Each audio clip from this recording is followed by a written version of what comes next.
News of the Times. 8 strange and disturbing British murder cases.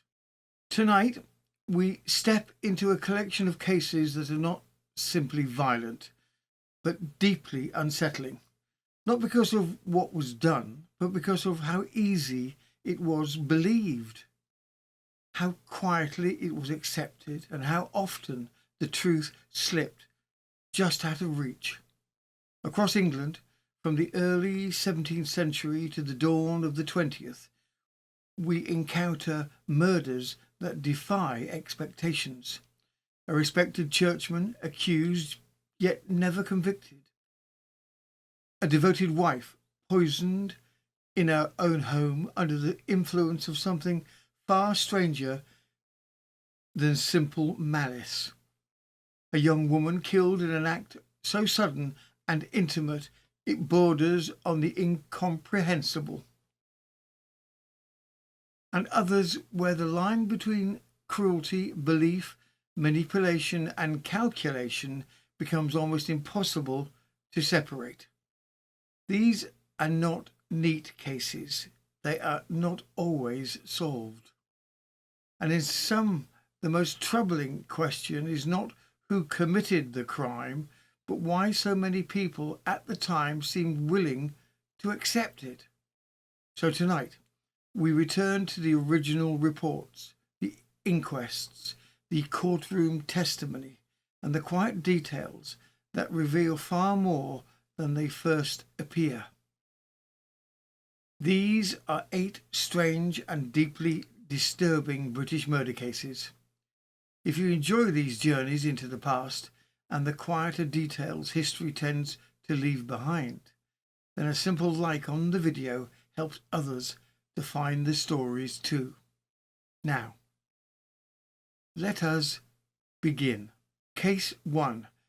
The Peasenhall murder mystery of 1902. On a quiet Sunday morning in June of 1902 in the Suffolk village of Peasenhall, a father walked into a kitchen and found his daughter dead on the floor. Her clothes had been burned, her throat cut from ear to ear, and the room still carried the smell of paraffin. At first, some dared to suggest it was suicide, but it quickly became clear this was murder. Within days, suspicion fell not on a stranger, but on a man known to everyone in the village. A husband, a father of 6, a Sunday school teacher, and a respected member of the local church. The evidence against him seemed overwhelming. Letters, footprints in the mud, a blood-stained knife. And yet, twice, 2 separate juries refused to convict. So, who killed Rose Harsant? And how did a case so brutal, so seemingly clear, collapse into doubt? Tonight, we return to the original newspaper reports to unravel one of the most unsettling and unresolved murder cases of Edwardian England. This convoluted case began with the discovery of his daughter's body, partly charred, in the kitchen of the house in which his daughter Rose worked. From the Halesworth Times and East Suffolk Advertiser, 3rd of June 1902. Shocking death at Peasenhall. On Sunday morning the details became known of a mystery. Thought, in the opinion of some, it is considered to be a case of suicide on the part of a servant in the family of Mr. and Mrs. Crisp of Peasenhall. From such information as can be gleaned, it would appear that Mr. and Mrs. Crisp retired to bed on Saturday night, bidding the servant Rose Harsant good night, and she was supposed to retire to her bedroom by another staircase. As Rose was not in a good state of health, Mr. and Mrs. Crisp were concerned about her, and about midnight went downstairs, but, not hearing anything of the servant, concluded she was in her bedroom. They again retired, and appeared to have got into a sound sleep, and were considerably alarmed between 8 and 9 o'clock on Sunday morning by the father of the girl approaching their room with the remark that his poor daughter was dead. It appears to have been the custom of the girl's father to visit her every Sunday morning, and on going there on this occasion, he found her body upon the kitchen floor. Her clothing had been burnt. The body bore marks of burning, and further investigation showed that her throat had the appearance of having been cut by some jagged implement. The case is involved in such mystery, and the facts will be inquired into by the coroner of the liberty of the Duke of Norfolk.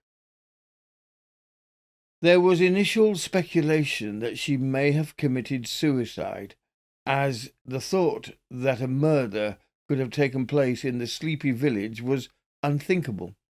Yet, once Rose's body had been medically checked, it became clear that she had been brutally murdered, with a poor attempt at trying to burn her body and potentially the house to cover up the crime. But who could have done this terrible deed? In a few days, a local carpenter and pillar of the community was charged with the murder of Rose. From the Eastern Daily Press, the 5th of June, 1902, the Peasenhall mystery, an arrest. Prisoner before the magistrates.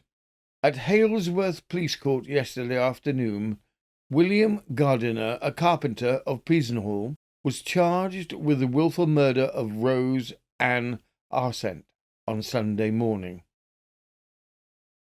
Prisoner having been brought in from the cells, Inspector Barry said, "Prisoner is William Gardiner, and he was apprehended on a warrant that he did on the 1st of June 1902 in the parish of Peasenhall in the county of Suffolk, feloniously, wilfully, and of his malice aforethought, did kill and murder one Rose Ann Arsent.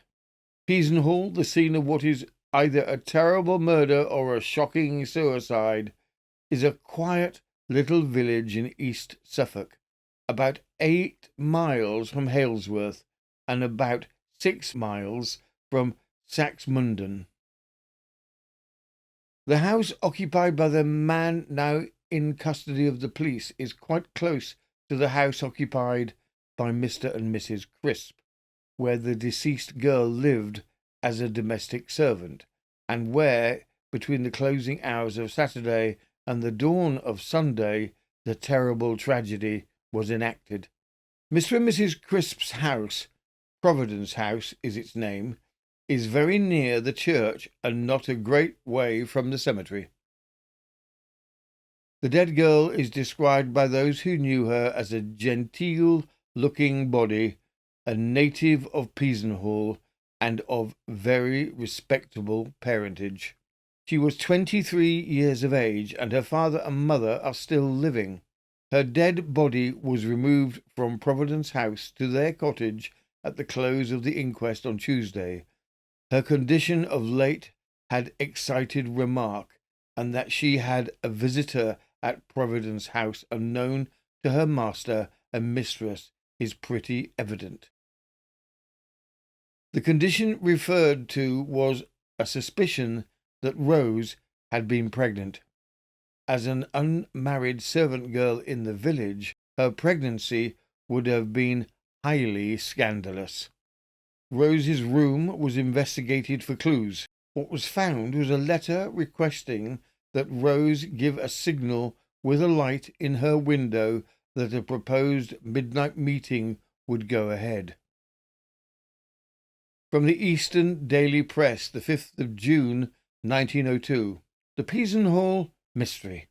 After her death, the police searched her box, and there they found the following letter, addressed to Miss Arsent, Provident House, Peasenhall, with the post marks Yoxford, May the 31st, and Peasenhall, May 31st.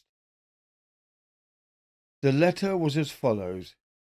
Dear, I will try to see you tonight at 12 at your place. If you put a light on your window, then you can take it out again. Don't have a light in your room at 12, as I will come round to the back. Who was the visitor? He evidently knew the house and knew his way about it. Did he call there at 12 on Saturday night? If so, what was his business? How did he find or how did he leave the girl? William Gardiner, the man who is now detained by the police, came to Peasenhall from Yorkshire some 5 or 6 years ago. He's a married man and has some 6 children alive, having lost others. The eldest child is about 13 years of age. The deceased girl had been on friendly terms with the prisoner, and his wife had constantly visited at their house, and the very last thing imaginable is that Gardiner would have murdered her or shown her anything but kindness. Gardiner is a carpenter by trade. There is nothing whatever of the criminal in his appearance or his associations. At Peasenhall he has actively associated himself with a religious work amongst the Methodists. He has taught Sunday school and has figured again and again as a local preacher. He was arrested in his own home on a warrant on Tuesday evening and was immediately removed to Halesowen in a covered vehicle. It is said he appeared greatly dejected as he was driven away, but to be removed by the police in the presence of a whole parish on a charge of murder would give most men a downcast look. He certainly showed no sign of confusion or apprehension when he was charged before the magistrate yesterday, but was as unconcerned as the merest spectator. He is well built, below the average height, with a short black beard and whiskers, and is altogether a good specimen of his class. He will come up before the magistrates at Saxmundham today, and when the case will be opened up. The funeral of the deceased girl is fixed for 3 p.m. today in the Peasenhall cemetery, and is to be conducted by the vicar. The murder made the headlines nationally. A sleepy small village, the brutal slaying of a servant girl found to be pregnant, and the arrest of a leader of the local church. The primary suspect, William Gardiner. The primary suspect was a married man with 6 children and was considered a pillar of the community. From the Northwich Mercury on the 7th of June 1902, William Gardiner is a married man and one of the best-known residents in the village. He was foreman of the carpenters at Messrs. James Smith and Sons Agricultural Drill Works in the main street. He was one of the leading men at the local Primitive Methodist chapel, at which the murdered girl was a member of the choir. He was also superintendent of the chapel Sunday school. He's about 35 years of age, a dark, good-looking man, and has a family of 6 young children, of whom 2 are twins. Rose Harsant is said to have been a great friend of Mrs. Gardiner, whose house was only 200 yards away from the one where the girl was employed. Gardiner was brought before the magistrate at Halesworth and charged with the murder of the young woman.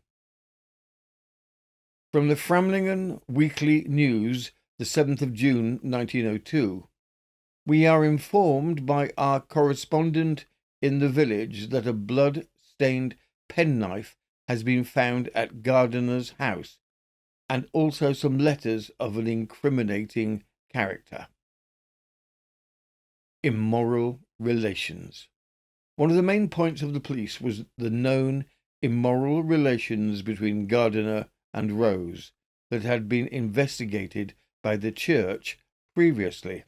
The fact that Rose was 6 months pregnant would seem to conclude that Gardiner, with his elevated position in the community, wife and 6 children, had much to lose if it became known that he was the father of Rose's child, and that this was the motive for her killing. Other evidence which pointed the police to Gardiner's house was only some 200 yards away. The light in Rose's upstairs window could easily be seen at Gardiner's house. Unique shoe prints with rubber soles and a bar pattern were seen going and coming back from Gardiner's house to Providence House, where Rose worked. The evening had been rainy, and the muddy prints were quite clear. The envelope in which the letter that Rose had received asking her to shine a light in the window to confirm a midnight meeting was the same as the envelopes used at the place of work of Mr. Gardiner, where he worked as a foreman carpenter. There had been a previous investigation into the behaviour of Mr. Gardiner with Rose, and there had been cause to reprimand him and urge him to avoid Rose. Gardiner had agreed, but had continued to see her after the reprimand. A bottle in which the paraffin that had been used in attempts to burn the body was left beside Rose's body. The bottle was made out to Mrs. Gardiner for children's medicine. More letters had been found amongst Rose's things, with some rather salacious letters received, but of a different handwriting. In essence, Rose had 2 different types of correspondence, one matching the letter requesting the midnight meeting, and several other letters in her possession with the same type of handwriting, and other letters of an equally suggestive nature with different handwriting. Had Rose had 2 lovers? Lastly, a penknife with blood on it was found in the possession of Gardiner. The penknife was confirmed as potentially being the murder weapon. An inquest was held regarding whether or not to formally charge Gardiner with the murder of Rose. From the Hellsworth Times and East Suffolk Advertiser, the 1st of July, 1902, the completion of the inquest, the verdict of wilful murder against Gardiner. The adjourned inquiry to the cause of the death of Rose Ann Harsent, a servant girl who was found dead at Peasenhall on the morning of June the 1st, was held on Monday by Mr. C. W. Chaston, County Coroner. The coroner said he had 10 witnesses to call, excluding the expert witness. Mrs. Rose Anna Dickerson, who keeps an ironmonger's shop next door to Gardiner's house, said, on the Saturday evening at about 9 o'clock she saw the girl Rose go to the back door of Gardiner's house, but she believed neither he nor his wife were at home. Jas Morris, assistant gamekeeper, Peasenhall, repeated the evidence he had previously given as to noticing footprints made by India rubber-soled shoes on Sunday morning, June the 1st. The marks were between Gardiner's house and Mr. Crisp's, where Rose lived and worked, and went both ways. John Samuel Rickards, a secretary to Messrs. Smith and Sons, said Gardiner had been in the firm employed about 10 years as a carpenter. The envelope produced was similar to those in use at Peasenhall Works. Gardiner would have access to these envelopes, which he admitted on examination were in common use. Henry Harsent, brother of the deceased girl employed at the drill works, said he had carried letters at different times from Gardiner to his sister Rose. He had also taken letters from his sister to the accused Gardiner. Mr. Burgess, bricklayer, Peasenhall, said he was talking to Gardiner outside his house about 5 minutes to 10 on Saturday evening, May the 31st. He stayed with him a quarter of an hour, and when he left he noticed a light in the top bedroom window of Providence House, where Rose lived and worked. He had frequently noticed a light in the same window before. Superintendent Staunton repeated his evidence given before the magistrates. Gardiner denied having written the letter asking the girl to place the light in the window on the Saturday night. Gardiner fainted when he was arrested on the Tuesday evening, but did not seem at all concerned when questioned about the letter. Mrs. Gardiner had answered fully every question had put to her. The other letters found in the girl's possession were with Mr. Guriot, the writing expert. They were in a man's handwriting, not Gardiner's, and some of them were indecent and immoral. The writer of these letters was a young man named Frederick James Davis, who lived in a shop near Mr. Crisp's. Improper relation inquiry. John Guy, Superintendent Minister of the Wangford Circuit of the Primitive Methodist Church, spoke to holding an inquiry respecting a scandal concerning Gardiner and the deceased. The two were both present, as were Skinner and Wright. The allegations made by the young men were denied by both Gardiner and the deceased, although Gardiner admitted that he had been indiscreet and promised to be very careful in future and to have no more relations with Rose Harsent. P.C. Nunn produced a knife which Gardiner had in his possession when arrested, and Mr. Lay, a surgeon, said this knife could have inflicted all the wounds on the deceased. The coroner said he thought the jury could come to a conclusion without hearing the expert evidence. Mr. Layton said the charge was brought against Gardiner on the theory that immoral relations had existed between him and the deceased, which was based on the evidence of Skinner and Wright. He submitted they should not return a verdict of wilful murder against Gardiner unless they were absolutely certain he was the man. The coroner, in summing up, said the first question the jury had to decide was the cause of death, which the medical evidence had made clear was the wounds in the throat, and that these wounds could not have been self-inflicted. As to who inflicted these wounds, the police had produced a chain of evidence which they must consider. The broken bottle found at the side of the deceased, which had been sent to Gardiner's house by the doctor. The footmarks traced by the gamekeeper between the house of accused and Providence House, formed as they appeared to be by rubber shoes, was a strong piece of evidence.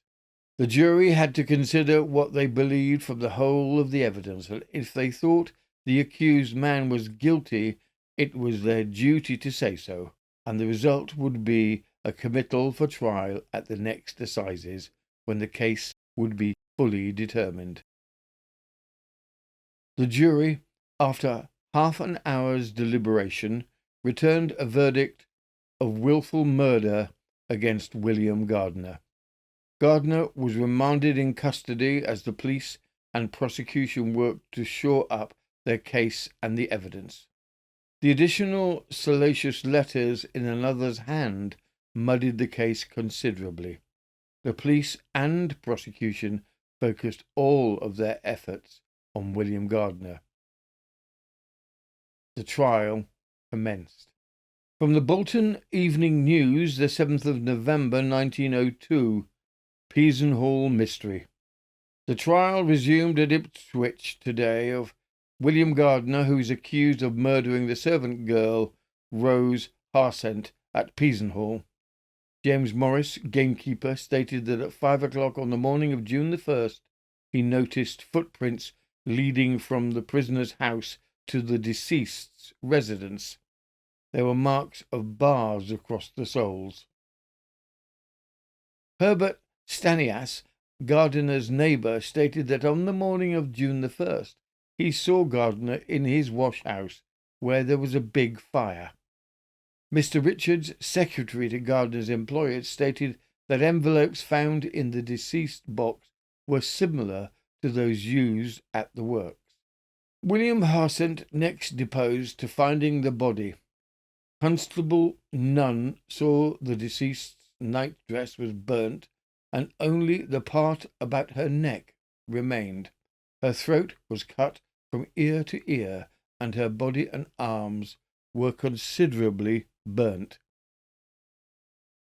There was a local newspaper under her head, and at the kitchen window a shawl was fastened up. The deceased was covered with blood, and her head rested on the staircase. Witness found a broken medicine bottle on the floor, and it bore a label for Mrs. Gardiner's children. The bottle smelt of paraffin. In a box by the side of the girl's bed, which had not been slept in, the witness discovered a letter making an appointment for midnight. Witness arrested prisoner on the June the 3rd, and Gardiner said he was not guilty. Amongst the prisoner's possessions were canvas shoes with bars. These the witness obtained from the prisoner's wife after receiving communication from James Morris. He also found a pocket knife. Witness had discovered that a light in the deceased's bedroom could be seen 2 yards away from the prisoner's house. He had also been with the witnesses Skinner and Wright to the chapel. Among the letters found in the girl's box were 2 referring to the scandal between the deceased, Rose Harsent, and the prisoner, William Gardiner, and said to have been written by Gardiner. There were other letters too disgraceful to read.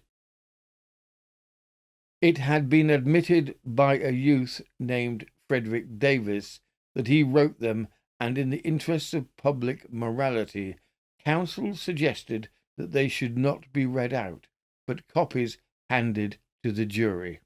Frederick James Davis, the writer of some of the letters, which were too lewd to be read out in the courtroom, was proven to have been home at the time of the murder.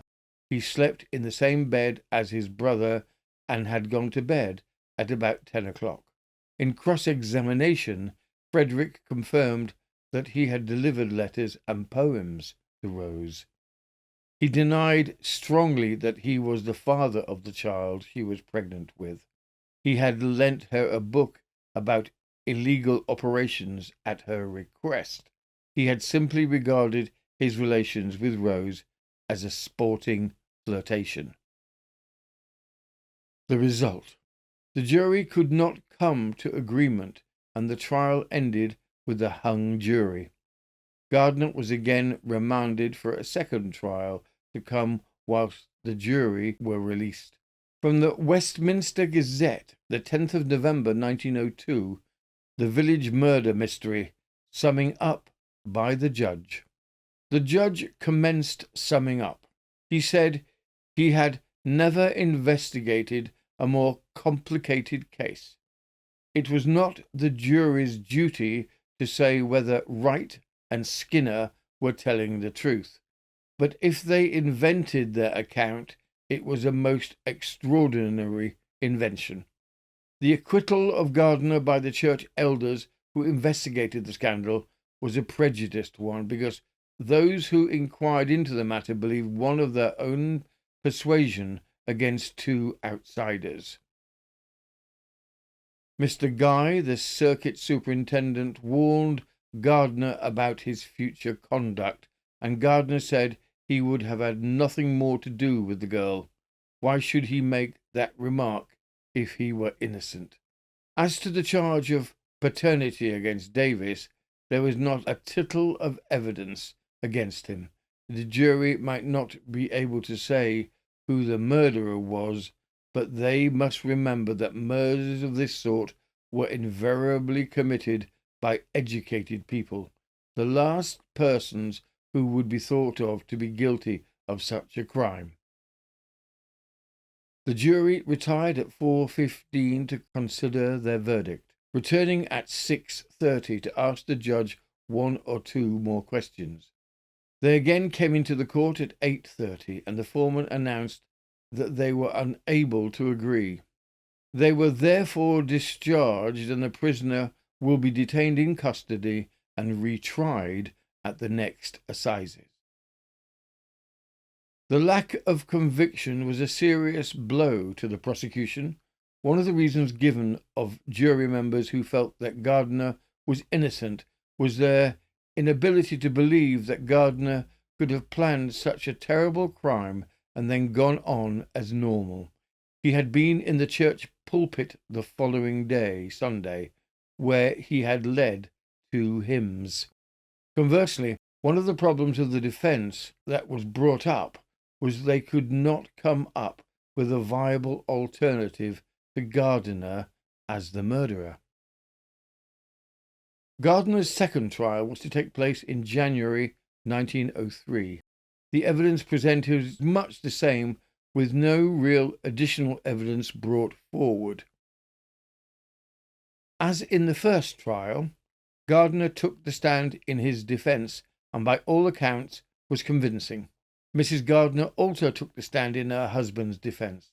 It was noted that she was near broken and had been dragged from her sick bed to stand, with help, and testify in her husband's defence. As for the improper relationships between Gardner and Rose, the initial investigation had come about from a letter that had been sent by a local preacher. On the 25th of January, the jury retired to consider their verdict at 3 minutes to 5. The jury returned to the court at 7:12. They were unable to agree upon a verdict. They were adamant that they were hopelessly deadlocked. The judge discharged the jury, and Gardner was once again remanded for the possibility of a third trial. From the Gloucester Citizen, the 26th of January, 1903, the jury again disagree. Gardner to be tried a third time. The retrial of William Gardner for the wilful murder of Rose Ann Harsent at Peasenhall on June the 1st last was concluded at Suffolk Assizes, Ipswich, on Saturday evening. The jury were absent from the court 2 hours and 10 minutes. Upon their return, the judge then took his seat and asked for the prisoner to be brought forward. Gardner came up from his cell slowly and walked with difficulty.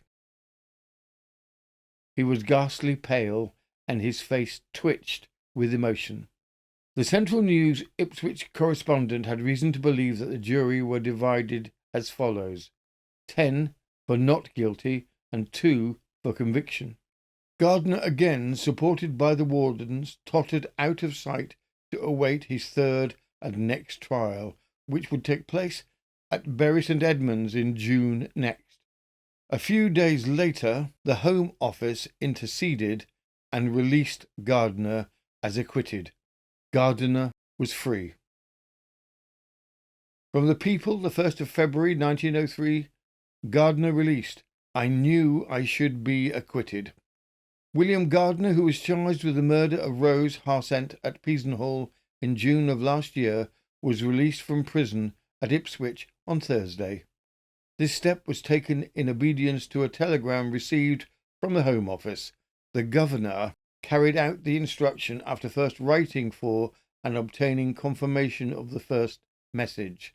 The intelligence was at the same time officially intimated to Gardner's solicitor, who, accompanied by his clerk, met his client at the jail. When the news was conveyed to him, Gardner, with that iron nerve which has characterized his demeanour throughout the whole of the protracted proceedings, showed no excitement and coolly remarked, I knew all along I should be acquitted. Gardner and his family moved away from Peasenhall. Gardner apparently managed to find work quickly up north. He then did his best to lead a quiet life. From the Swindon Advertiser, the 10th of February 1903, the Peasenhall Mystery. It is stated by the Norfolk Evening William Gardner that William Gardner of Peasenhall has secured work in the north and that he has determined not to be interviewed or to permit further publicity with regard to his personal affairs. He wishes to devote himself to his new duties and to settle down quietly with his family in their new home after the anxious trouble and suspense of the last 8 months. As for Rose Harwent, her murder remains a cold case. Her murderer was never found. Case 2. The Penge murder case of 1877. In the spring of 1877, a woman was carried from a train at Penge so weak that she couldn't stand, and within hours she was dead. There was nothing immediately to explain her condition. No obvious illness, no visible injury, only a strong unease amongst those who had seen her. She was not a stranger, nor a woman of the streets. She was an heiress with money, connections, and a family who had been searching for her for years. And yet, during that time, she had been almost entirely cut off from the outside world. Removed from society by her dashing younger husband, hidden from view, and placed wholly under the control of her new husband and his family. When the truth of her final moments began to emerge, it revealed a situation so troubling that even the authorities struggled to determine where neglect ended and something far more deliberate and murderous began. So how does a woman of means simply disappear, only to reappear in such a condition? And how did those responsible come so close to convincing others that nothing criminal had taken place at all? In this case, we follow the original newspaper reports and the extraordinary trial that exposed one of the most disturbing domestic crimes of Victorian England. Background. The people involved in this story are as follows.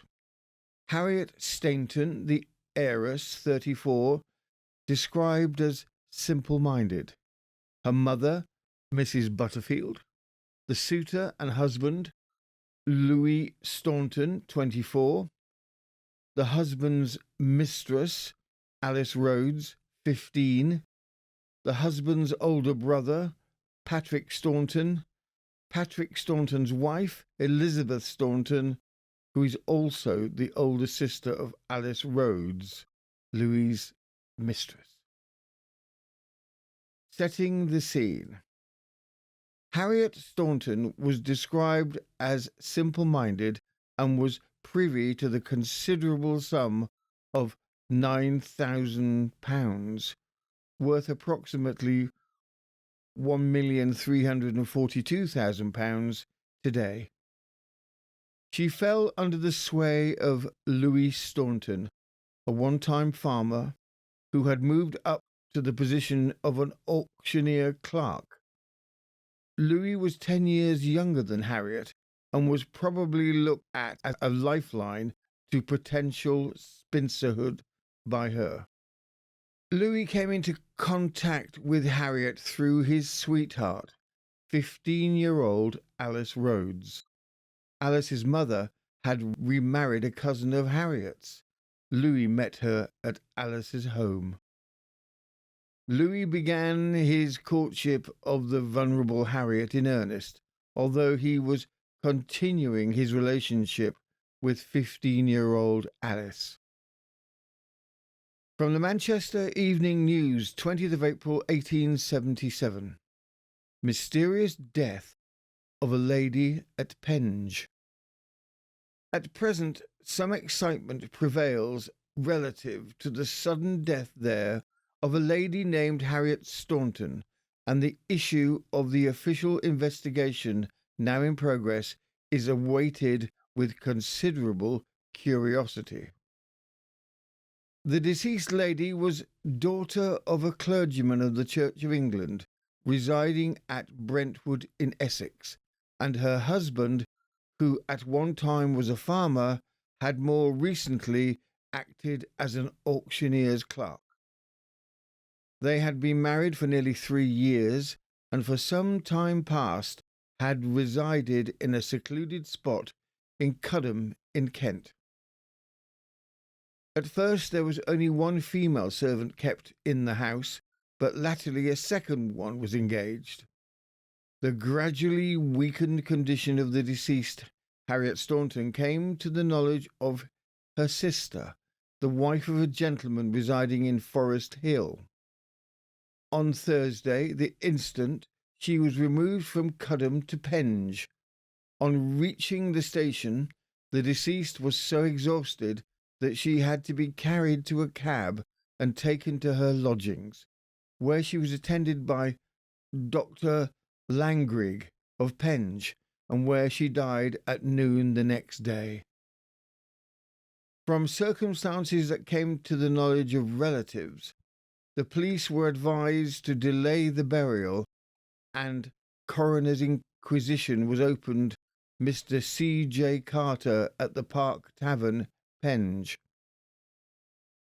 The only persons sworn before the coroner were the mother, who identified the body as that of her daughter, and the servant who last entered the house, who spoke of the illness of her late mistress and her removal in a brougham from the residence to the railway station. Alice's mother, Mrs. Butterfield, was suspicious of Louis's courtship and did her best to stop it. Louis pressed Harriet, stating that Harriet was well past the age where she required her mother's consent. The plan succeeded, and Harriet and Louis were married. From the Royal Cornwall Gazette, the 4th of May, 1877, The Mystery. The lady in question was heiress to a fortune of £9,000, with farther extensions, it is said, if ever she married and had a male issue. Her maiden name was Margaret Richardson, known as Harriet. Her mother had been a widow, but now married the Reverend John Butterfield, vicar of Great Burstead in Essex. 3 years ago, Miss Harriet Richardson was courted by her present husband, but her relatives were adverse to the match, and on the plea that her daughter was a lady of weak intellect, they appealed to the Lord Chancellor to stop the marriage. The Lord Chancellor, however, decided that Harriet was not of such weak intellect as had been represented, and there was no legal reason why the marriage should not take place. Accordingly, the marriage was solemnized at the Roman Catholic Chapel in Clapham in June 1875. Some estrangement seems to have accordingly taken place between her and her family, and for nearly 2 years her mother lost all tidings of her daughter's whereabouts. Mrs. Butterfield made one visit to her daughter's home, and then she was banished from seeing her daughter again, with a letter from her daughter stating that she thought she, her mother, had better not come, to prevent any disturbance between herself and her husband, Louis. Louis moved himself and Harriet to a remote location in Kent, and all contact with her daughter was lost for several years. Louis used Harriet's money to buy a farmhouse in Cudham, a small hamlet in Kent. The house was 20 minutes away from the run-down home of Louis's brother Patrick. Patrick, an unsuccessful artist, was married to Alice's older sister, Elizabeth. Louis and Patrick plotted together to find a way to get rid of Harriet, simultaneously running correspondence from Louis to Alice, promised Alice that they would soon be together. Harriet had a baby son, but Louis had little interest in the child. He moved Harriet into a small upstairs bedroom in Patrick Staunton's dilapidated house, out of the way from any visits or to be seen.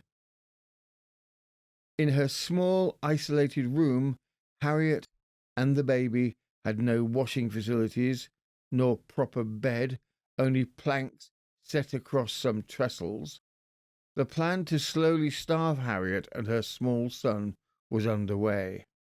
Harriet's clothes were taken from her, and she was forbidden to leave her room. Her expensive gowns and jewellery were eventually picked over by Alice.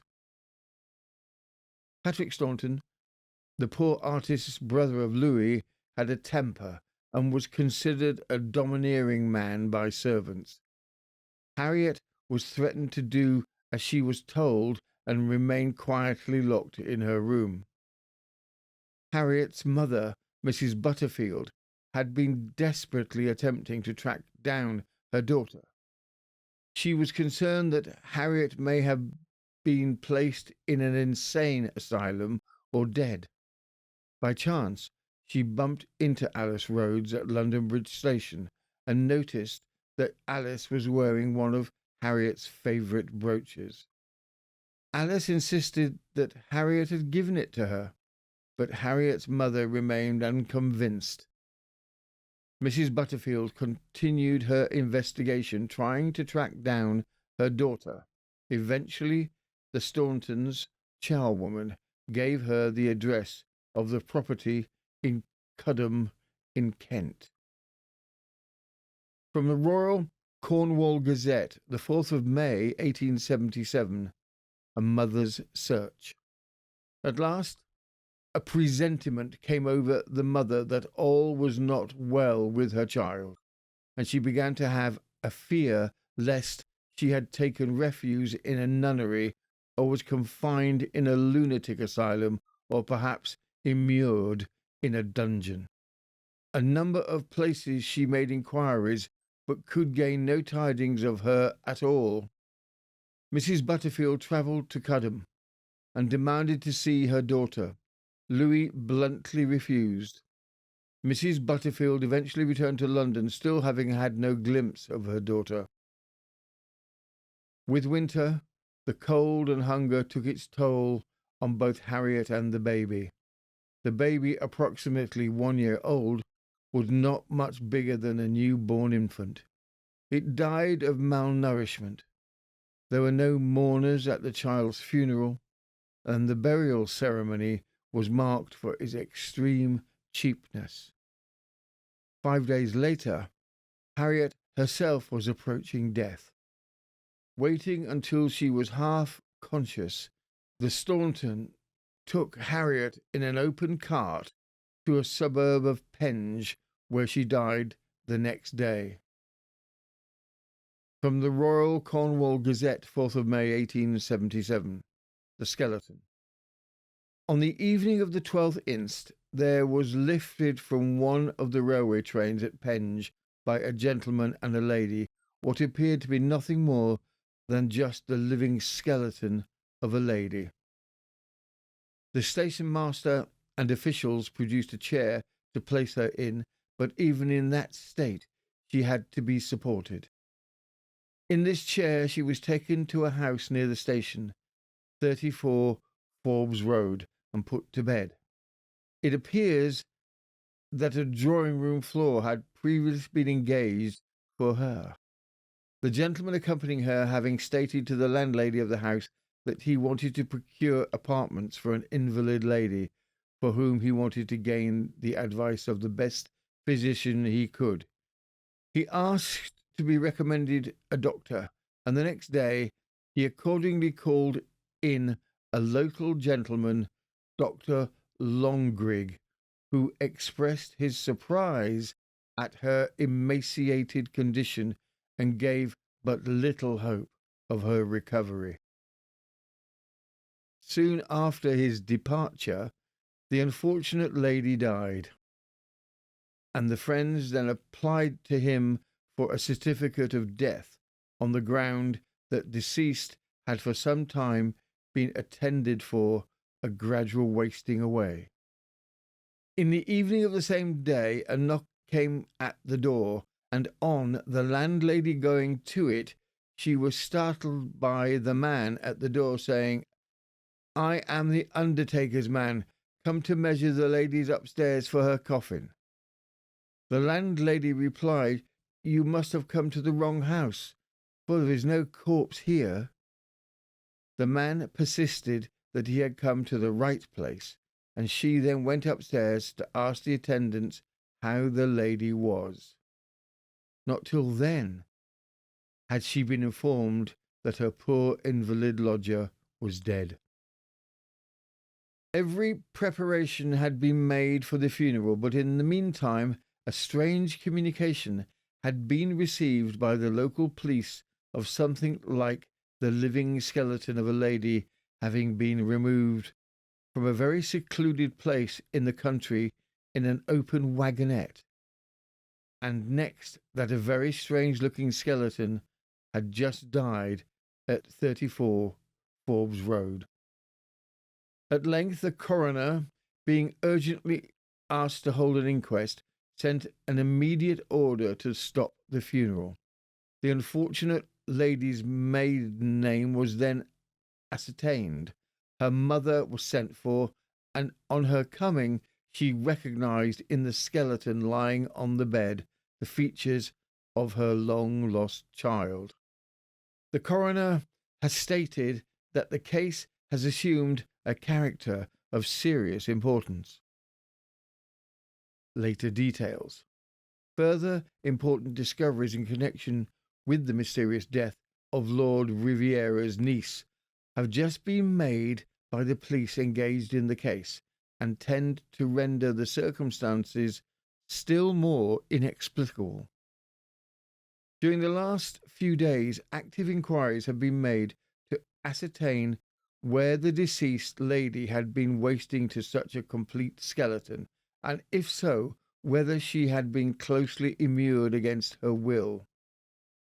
The belief is that a secluded house at Cudham in Kent, standing in its own grounds and nearly 10 miles from any railway station, is the place where she has so lingered. On the part of those who had care of her, it is said that she was a very hearty woman, that she had all the nourishment she could take, and that at times she ate most voraciously. Others say that they know such a person as the deceased was taken there 4 months ago in good health, that they never saw her brought away, and that though they had been to the house many times since, they never saw the lady in any of the rooms in which they went. The inquest. From the inquest it was revealed that Harriet was half the usual weight for a woman of her size. Her body was described as unimaginably filthy with dirt, which had to be scraped off like the bark of a tree. The soles of her feet were caked with grime, her hair was matted and crawling with insects. The trial. All 4 were remanded: Louis Staunton, his brother Patrick, Patrick's wife Elizabeth Staunton, and Louis's mistress, 15-year-old Alice Rhodes. The trial was very well attended, mostly by women from the upper social classes. The Stauntons' defence was that Harriet was an alcoholic who had refused food. They produced their own medical experts who opinioned that Harriet had not died of starvation, but of meningitis, which had been brought on by tuberculosis. From the Birmingham Mail, 19th of September, 1877, the alleged murder at Penge. Today, at the Central Criminal Court, before Mr. Justice Hawkins and a common jury, was commenced a trial of Louis Staunton, 26, Patrick Staunton, Elizabeth Ann Staunton, 28, wife of the latter, and Alice Rhodes, 20, spinster, for the wilful murder of Harriet Staunton on the 13th of April last. On asserting that all the parties concerned were ready, his lordship ordered the prisoners to be called, and they were placed in the dock. The Attorney General then proceeded to open the case. He said the male prisoners who were brothers and the female prisoners who were sisters were charged with the wilful murder of Harriet Staunton, the wife of the prisoner Louis Staunton. There were other counts in the indictment, but this charge involved them all. It would for the jury to say whether the culpable neglect which eventually caused the death of Mrs. Staunton amounted to murder or manslaughter. The deceased, Harriet Staunton, was the daughter of a Mrs. Butterfield, wife of clergyman, and she was opposed to the marriage of the daughter with the prisoner Louis Staunton. The Attorney General went on to state that in order to prevent the marriage, proceedings were taken to Chancery by the mother of the deceased, but it was proved that the mother was not of unsound mind, and Harriet was married to Louis Staunton the 16th of June, 1875. They lived at number 8 Loughborough Park in Brixton for several months, and November 1876 they removed to Gypsy Hill in Norwood, and ultimately they removed to Little Gray's Farm, Cudham in Kent, where Alice Rose lived with the prisoner Louis Staunton. When asked of the whereabouts of Mrs. Staunton by Mrs. Butterfield, Alice Rose denied that she knew where she was. And December 1876 until April 1877, no one had seen the deceased Harriet Staunton, who had been kept confined to her house in Cudham all that time. Angry correspondence had passed between Mr. and Mrs. Butterfield and Louis Staunton with regard to the latter's wife, who was not allowed to see her mother or any other relative. Afterwards, on the 10th of April, Louis and Mrs. Patrick Staunton took apartments at Penge for a sick lady whom they said they wished to have near a doctor. Evidence would be given by Dr. Longley of Penge that the woman was in a very emaciated condition, that she was in a very dirty state, and that her body was covered with vermin. The post-mortem examination showed that all the organs of the deceased body were sound except one of the lungs. As to the legal responsibility of the husband and those who had charge of the deceased Harriet, there could be no doubt. The testimony of Mrs. Butterfield, Harriet Staunton's mother. The first witness was the mother of the deceased Mrs. Butterfield, who said she was the wife of a clergyman residing in Great Bearsted. Her daughter Harriet, if living, would be now 36 years of age. When she had heard that Louis Staunton was paying his addresses to her daughter, she tried to stop it by taking steps in Chancery, but failed. The marriage did take place in June 1875. 3 weeks afterwards, she called on her daughter at her daughter's residence, and in reply to question, Harriet said she was pretty happy. 2 or 3 days afterwards, she received letters from both, telling her not to call again, as Louis did not wish her to. Mrs. Butterfield did not call again and never afterwards saw her alive.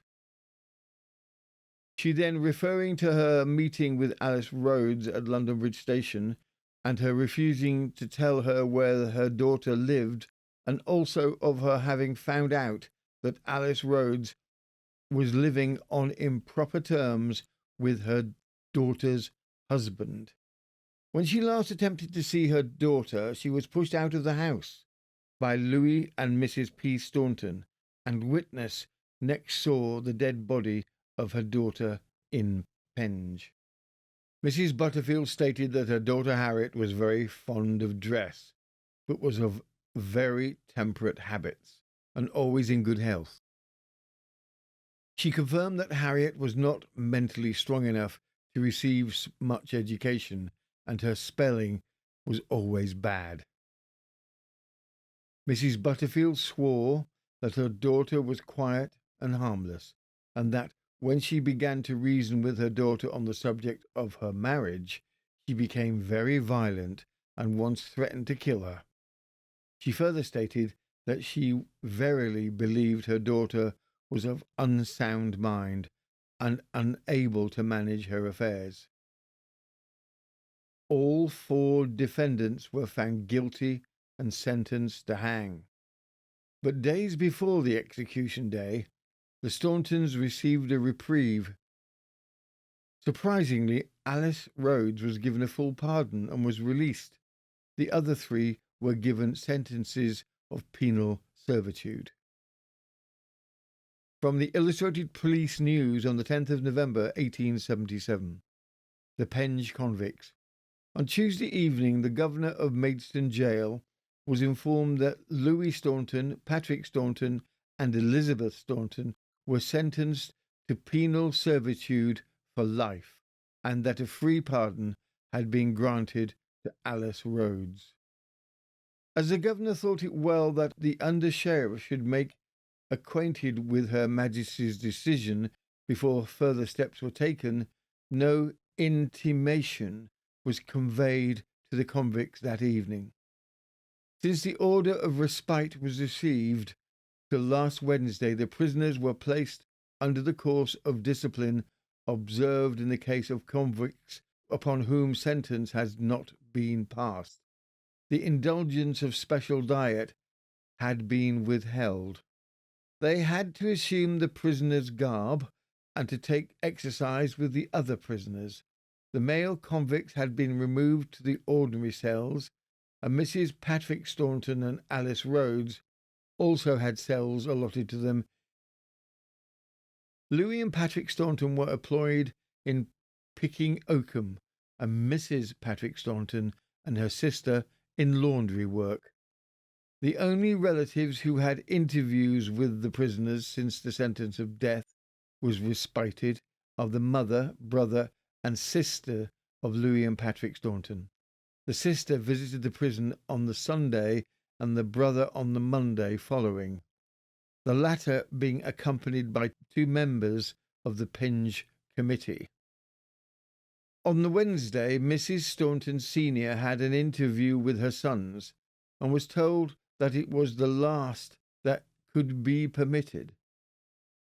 An intimation to the same effect was conveyed to the other relatives and to the Penge committee.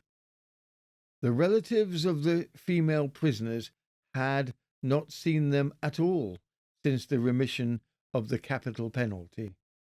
Mrs. Patrick Staunton has still her infant with her, and it will probably remain in charge of the prison authorities until some relative signifies an intention to maintain it.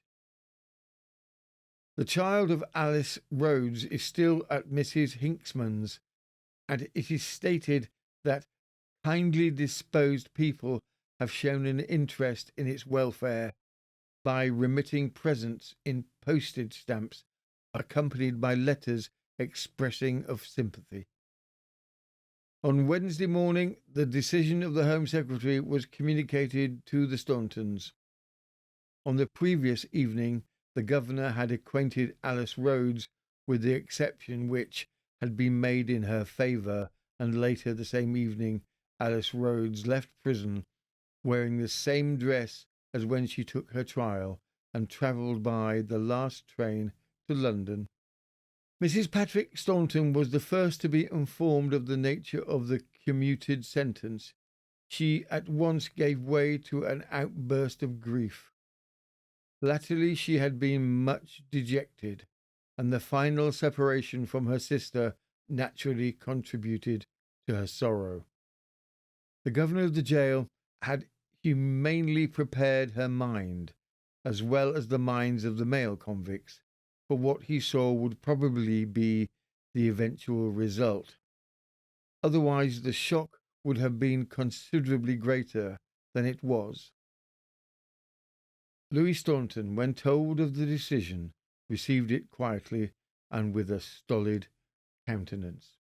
When visited by his friends shortly after the reprieve arrived, he was more cheerful than formerly, but he since has relapsed into the downcast and hopeless state which has generally characterized him. Patrick Staunton received the sentence with more animation, but did not give way to any strong expression of feeling. It is probable that when the order for the transfer of the prisoners to a convict prison arrives, they will be removed to Pentonville. Such order, however, did not arrive in some cases until an interval of several days had elapsed. The free pardon and commuted sentences were set forth in official phraseology, 4 separate documents. The offence and previous sentences were rehearsed at length, and it was finally stated that Her Majesty's gracious free pardon would be accorded to Alice Rhodes, but that the Stauntons would be detained in penal servitude for the terms of their natural lives. On arriving in London, Alice Rhodes visited her solicitor, to whom she stated that Patrick Staunton is losing his reason. The aftermath. 3 years after sentencing, Patrick Staunton died of consumption. His wife Elizabeth was released with little fanfare in 1883, having served 6 years. Louis Staunton was released in 1897 after having served 20 years. Case 3. The Bromley poisoning mystery of 1843. In November of 1843, a young woman was found dead in a small privy beside the chapel she attended regularly in Bromley. She had been dead for several hours. There were no signs of struggle, no disturbance, nothing to suggest that anyone else had been there. When the doctors examined her, the cause of death appeared straightforward. She had taken a large dose of prussic acid, but almost immediately the case began to unravel. There was no vial, no glass, no trace of how the poison had been carried or administered. And then came the second shock. The young woman, known for her quiet and sturdy character, was found to be 5 months pregnant. She had no known suitor, no known attachment, and no obvious reason to take her own life in such a place. So, how does a woman consume a fatal dose of poison, leave no trace of the container, and die alone in a location so closely tied to her daily life? And if she didn't act alone, then who was with her?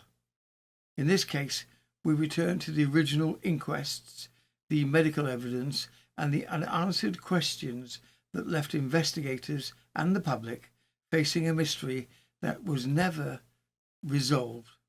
The mysterious death at Bromley. Harriet Monckton, November the 7th, 1843, aged 23 years. Harriet Monckton, 23, was found in the privy toilet of the local chapel which she attended regularly. She has died by the consumption of over 30 times the lethal dose of prussic acid, an exceptionally painful death. When she was discovered, she had been dead a few hours.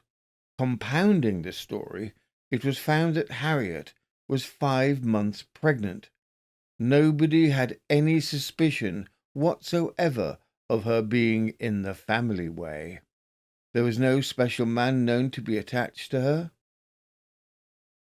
and the vial which would have contained the prussic acid was nowhere to be found, nor were there any glass remnants to be seen either within the privy or in the surrounding areas.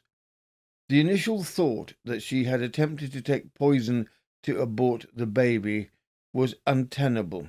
She would have had help.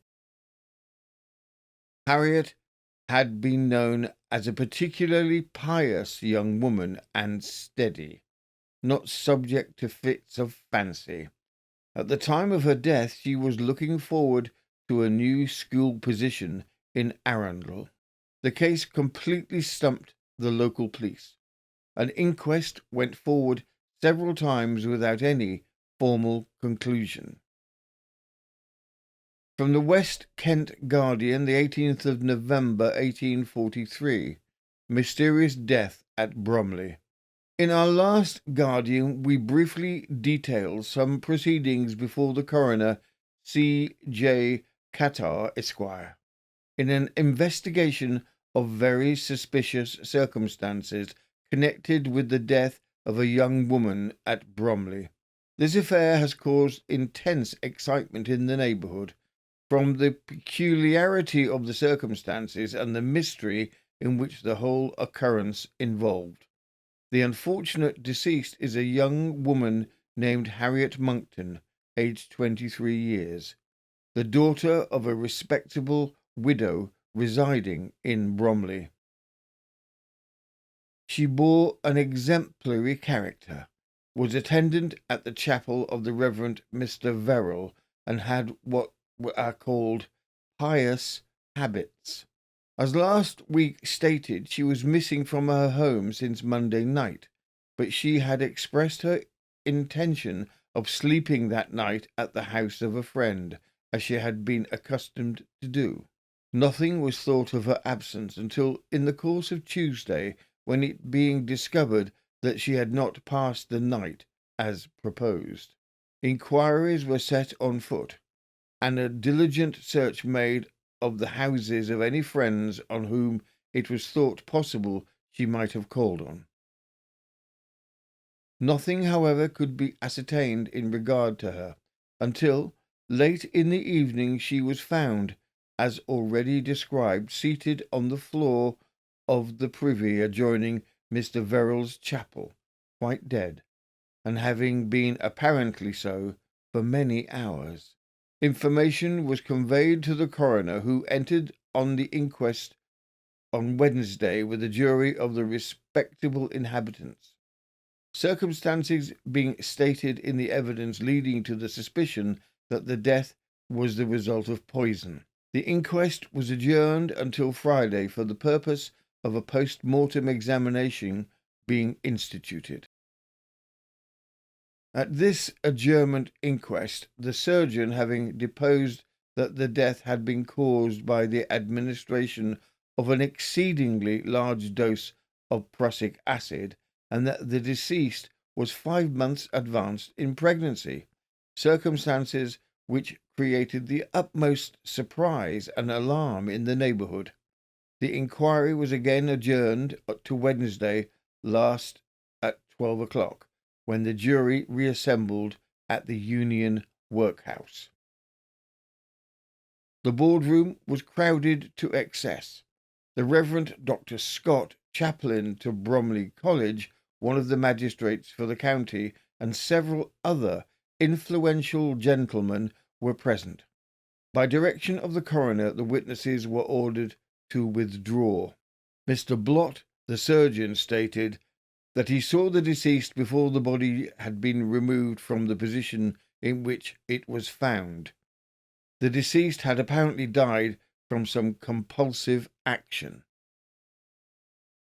The pupils were dilated and the tongue clenched firmly between the teeth.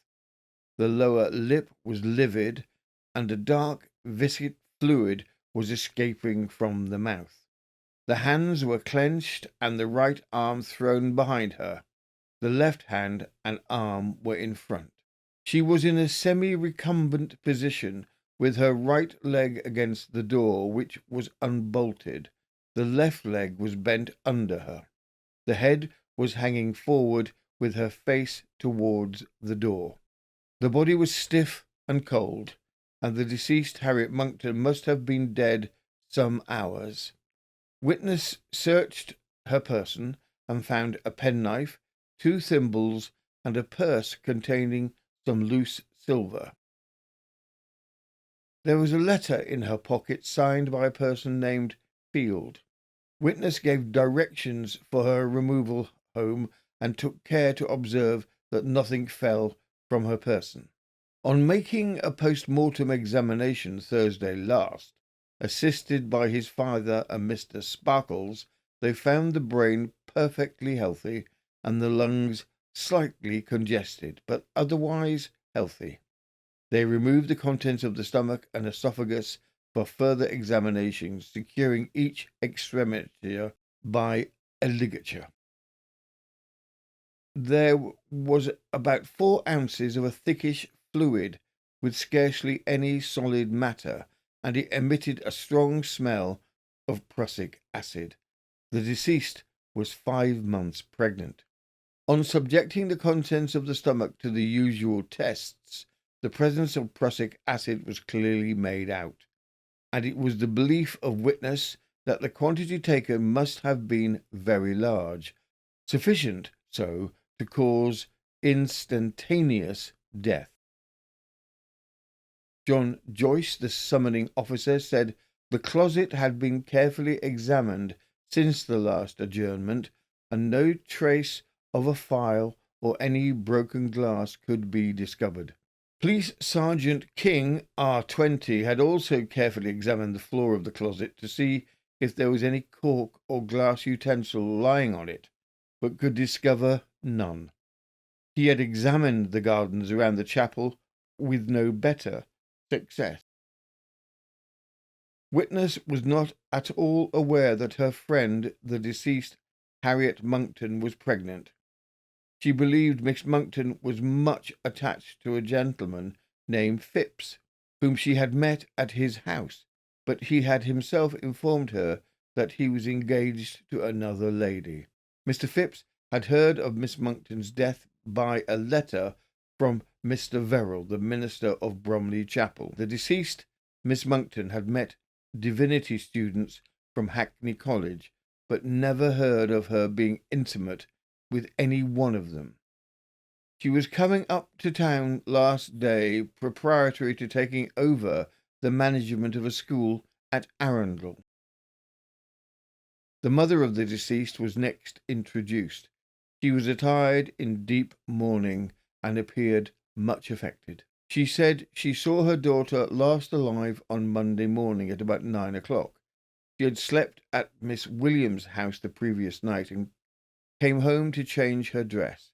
She then returned to Miss Williams and said she did not think she should be home again that night, as Miss Williams was poorly. Witness missed her on Tuesday morning and was informed of her death by Mr. Verrall, who called upon her at about 6 o'clock and said, "Your daughter is found, but the spirit has fled." Harriet Monckton had been at home 8 months and very seldom went to town. She was a very steady girl, and her mother had no idea she was in the family way and was not aware of her being attached to any person particularly. Miss Monckton never had any visitors at home, nor was she aware of having received any parcel from London. Witness never had any prussic acid at her house. The Reverend G. Verrall, the minister of Bromley Chapel, was next called. He had known the deceased very well and saw her on Sunday morning in the vestry of his chapel. They had some conversation with her relative to her going to Arundel. She expressed a desire not to enter on her engagement until the commencement of the new year, and witness said he would write to the committee on the subject. He observed nothing particular in her manner lately, but she had frequently been subject to excitement. Sergeant King said the most diligent inquiries had been made at all the chemists and surgeons in the neighbourhood, but no prussic acid had been sold by any of them. The coroner said they had already assembled 3 times to investigate the circumstances of the present case, but it still appeared to be wrapped in complete mystery. Since he had had the honour of holding the office of coroner, he could not recollect a case so surrounded by difficulties. The evidence of the medical gentleman showed the cause of death very satisfactorily, but it was almost impossible that any person could take that quantity of prussic acid which the deceased Harriet Monckton had done, and have the strength sufficient to destroy and put away the bottle. Assuming that she died from prussic acid, where did she get it? And or by the aid of what assistance? He thought they ought not to come to a conclusion until this was discovered, and he would suggest an adjournment with a recommendation that the parish authorities offer a reward for the discovery of the fact. The jury unanimously coincided with the coroner, and the inquest was again formally adjourned. The open case meandered for years. Interestingly, the head of the investigation from the relatively newly created detective branch of the Metropolitan Police was Charles Field, the inspiration for Dickens's unceasing detective Inspector Bucket. From the Sussex Advertiser, the 28th of April 1846, the Bromley poisoning case. The inquiry into the mysterious circumstances attending the death of Harriet Monckton, which took place at Bromley in November 1845, was resumed Wednesday last, the 16th time, at the Swan and Mitre. Suspicions continued with who could have been the father of Harriet's baby, as it was assumed that person was responsible for Harriet's death. Eventually, on the 9th of May 1846, Harriet's mysterious death was officially recognised as a murder, with a jury verdict of wilful murder against some party or parties unknown. There were some suspicions associated with a young man by the name of Thomas Churcher, but nothing could be proven, and the evidence, such as it was, regarding his possible culpability was very hazy at best, him being one of several people to last see her alive. The Bromley poisoning case of Harriet Monckton remains unsolved to this day. Case 4. The Walthamstow Murder. The case of Elizabeth Jeffreys from 1752. In 1751, a wealthy man living quietly at Walthamstow was found in his own home, shot and dying. There had been no forced entry, no sign of struggle beyond the violence itself, and those within the house claimed that thieves had come in the night. But almost immediately, something felt wrong. The scene did not match the story. Nothing of real value had been taken, and those closest to the victim seemed curiously composed. And at the centre of it all was a young woman, his niece, raised in his household, named as the principal heir to his fortune, a fortune he had recently threatened to take away. What followed was not a crime of sudden passion, but something far more deliberate. A plan discussed, attempted, abandoned by one man and carried through by others. So why would a young woman with everything to gain risk everything? Was it greed, fear, or something far more complicated, buried within the private life of the household itself? Background. There are some murder cases that are still remembered hundreds of years later. Elizabeth Jeffreys is just such a case. Interestingly, the murder of her uncle happened around the same time as the famous Mary Blandy case, which we covered in episode 139 in our Murderous Mondays playlist in 1752. Unlike Mary's case of did she or didn't she, the Elizabeth Jeffreys case is more straightforward in terms of the killing of her uncle. Where questions arise is the motive for the murder. Was this strictly for financial reasons?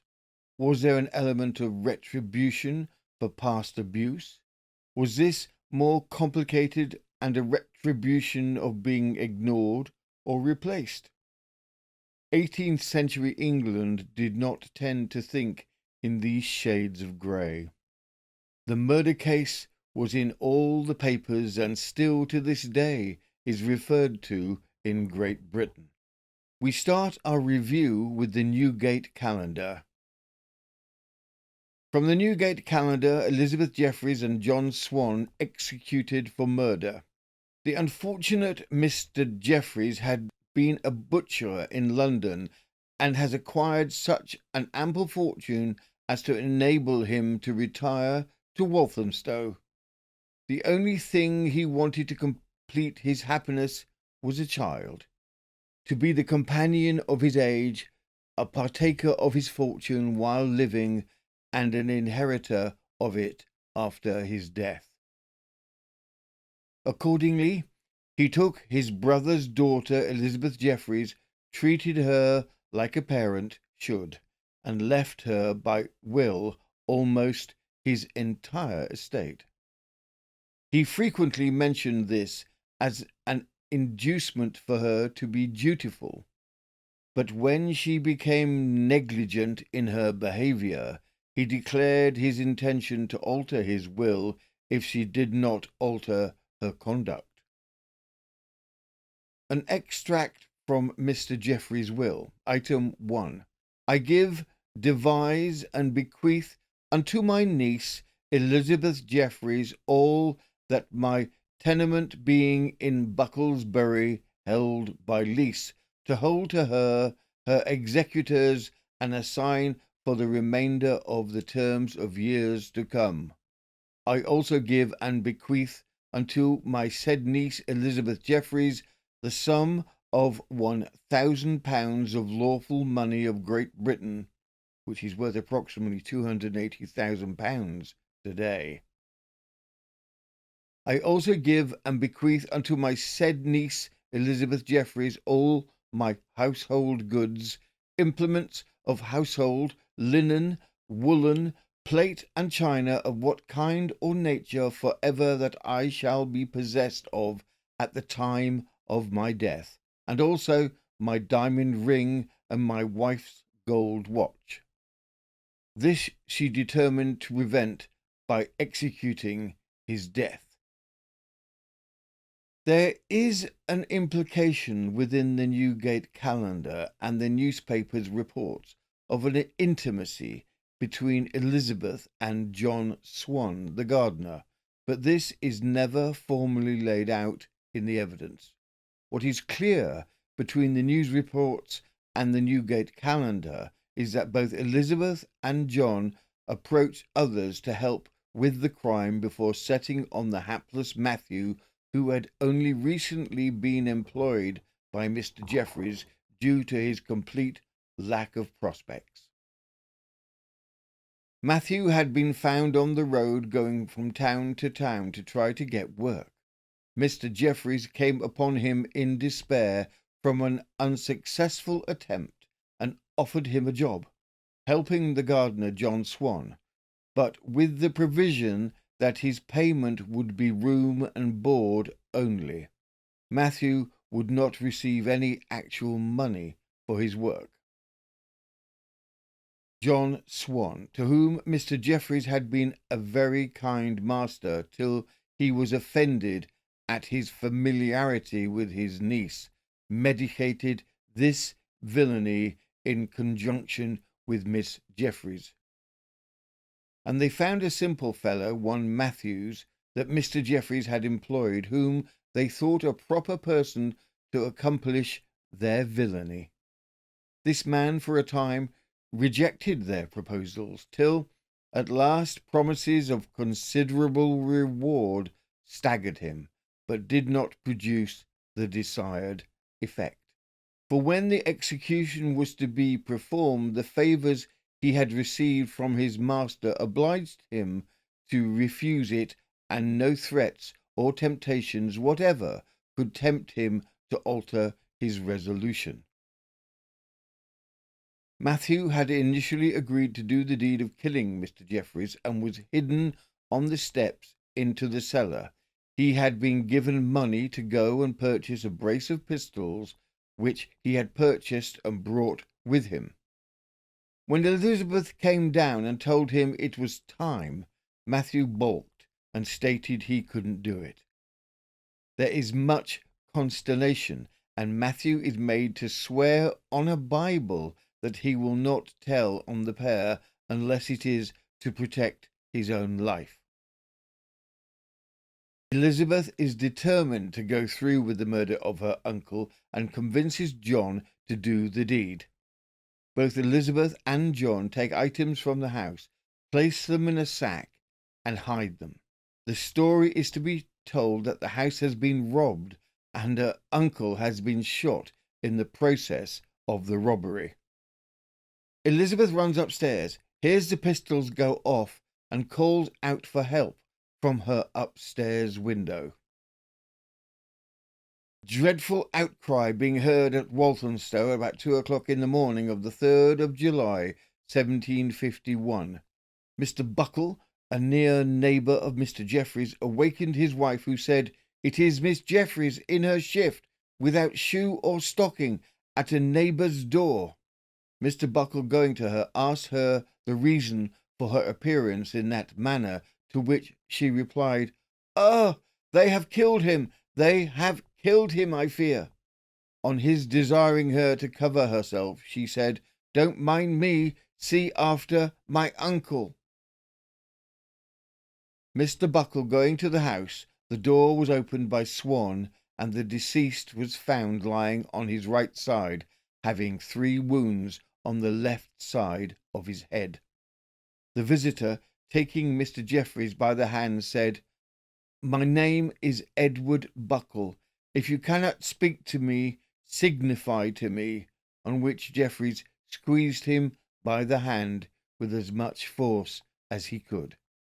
Some hours after this, Miss Jeffreys desired Mr. Buckle to send information through the country of the murderer of her uncle, with an account of such effects as he had been stolen, which a Mrs. Martin said were a silver tankard, a silver cup, and 15 pewter plates.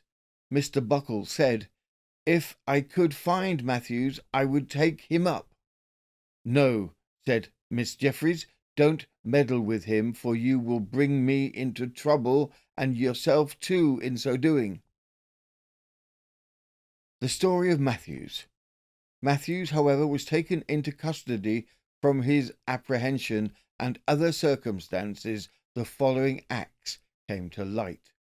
Matthews, having travelled from Yorkshire in search of work, was accidentally met on Epping Forest by Mr. Jeffreys, who, seeing him in distress, took him home to work as an assistant to Swan in the garden, the agreement being that he should have his food only as gratuity, but no wages.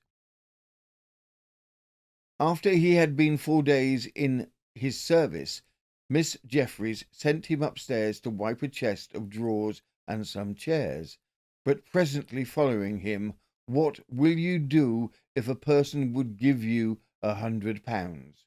He said, "Anything in an honest way," on which she had him go to Swan, and he would tell him.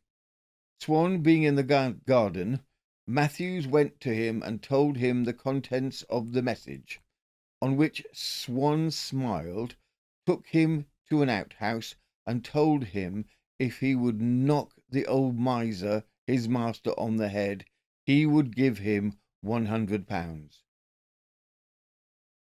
2 days afterwards, Swan gave him half a guinea to buy a brace of pistols to murder their master. Matthews, being possessed of this cash, went to the Green Man at Low Leighton, where he spent all his money. Swan took Matthews to Mr. Gall's, the Green Man and Bell, in Whitechapel, where they drank freely till night. Swan, being intoxicated, swore he would fight the best man in the house for a guinea.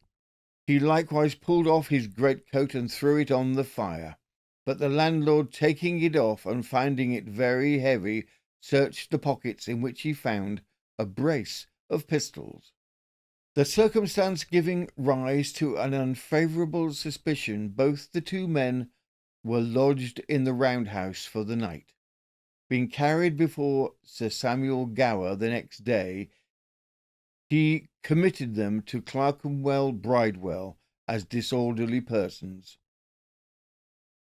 When Matthews arrived at the Jeffreys, he found the garden door on the latch, and, going into the pantry, he hid himself behind a tub till about 11 o'clock, when Swan brought him some cold boiled beef. At about 12, Miss Jeffreys and Swan came to him, when the latter said, "Now, it is time to knock the old miser, my master, on the head."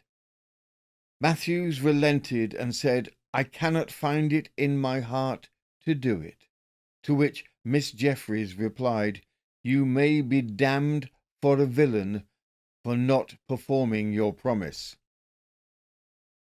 Swan, who was provided with pistols, likewise damned Matthews, and said he had a mind to blow his brains out for the refusal. Swan then produced a book and insisted that Matthews should swear that he would not discover what had passed. Soon after, Matthews heard the report of a pistol.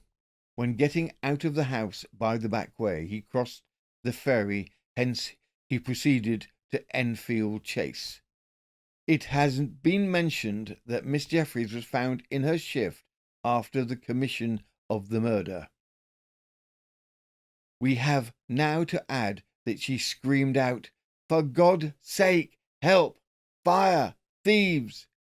With the general call for help, neighbours came to the house to offer support, but it all seemed very unusual to them. There does not seem to be any sign of a break-in. Equally, the dew on the ground around the house has not been disturbed. There are real suspicions already that the scene has been staged. Initial investigation. Mr. Diaper and Mr. Clark entered the house and searched diligently, but could find no traces of any person having quitted the house. There was dew on the grass which did not appear to be disturbed. Swan went to fetch Mr. Forbes, a surgeon at Woodford, who observed congealed blood in the room and examined the wounds, which on the trial he declared to have been mortal. Swan appeared much frightened at the time and said he wished that he had died with his master, for he would have lost his own life to save him. As there appeared no marks of any person having been in the house but those belonging to the family, violent suspicions began to arise. Mr. Jeffreys died in great agonies at 8 o'clock the following evening. After the death, Swan was drunk almost the whole day afterwards, and as to the niece, though it was her duty to have all the comfort necessary for her uncle, she was more careful to secure the box of writings wherein the will was deposited, etc. Miss Jeffreys, being taken into custody on suspicion, was examined by 2 magistrates, to whom she confessed that she heard the report of a pistol and found her uncle murdered. No evidence arising to incriminate her, she proved her uncle's will at Doctors' Commons and took possession of his estate. But the coroner's inquest having sat on the body and some circumstances of suspicion arising, she and Swan were committed to prison, and bills of indictment being found against them, they were put to the bar, and their counsel moved for an immediate trial. This was opposed by the counsel of the prosecution on account of the absence of Matthews, who, it was presumed, would become material evidence. The counsel on all sides used all the arguments in their power, but the trial was deferred to the following assizes. Matthews was found being taken into custody on a warrant. He was admitted on evidence for the Crown, and the trial of Swan and Jeffreys came on at Chelmsford on the 11th of March 1752 before Judge Wright. The trial was a huge public affair. Matthews was the principal witness, no doubt petrified that he himself would be found guilty with his prior knowledge of the murder plot. He said that Swan remained nonchalant throughout, but Elizabeth fainted several times and had fits. The trial. The prosecution deposed. Deprived of her uncle's valuable estate, the woman and an accomplice shot him dead after paying another man to commit the crime. The case of these offenders is one of the greatest atrocities. Elizabeth Jeffreys was the niece of a gentleman of respectability residing at Walthamstow, who, having acquired an ample fortune and having no children, adopted his brother's daughter and made a will in her favour, bequeathing her nearly his whole estate.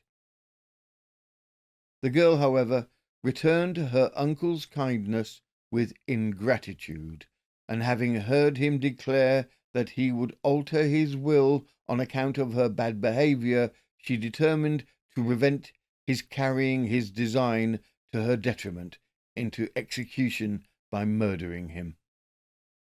She soon discovered her inability to complete this project single-handed, and she gained the assistance of her accomplice in the crime, John Swan, who was in the employment of her uncle, and with whom there is a good reason to believe she was on terms of intimacy.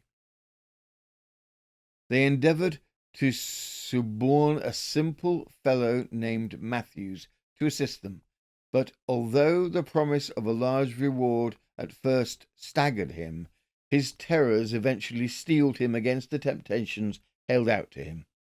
A number of witnesses appeared to set forth the state wherein they found things at the time of the alarm in the neighbourhood, and their evidence, in general, tended to prove that instead of the agony and distress that might be supposed every one would express on so melancholy an occasion, there was less sorrow shown on this occasion than might be reasonably expected.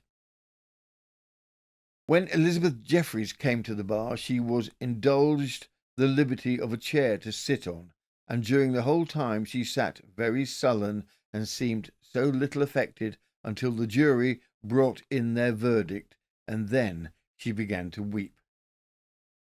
Swan appeared from the beginning to the end of his trial wholly unconcerned, and seemed perfectly undaunted, without the least sign of remorse.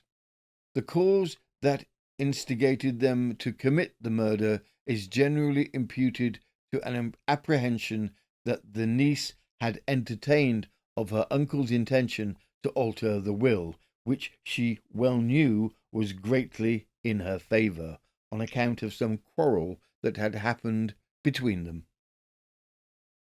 Miss Jeffreys fainted repeatedly during the trial, and was once in fits for the space of half an hour.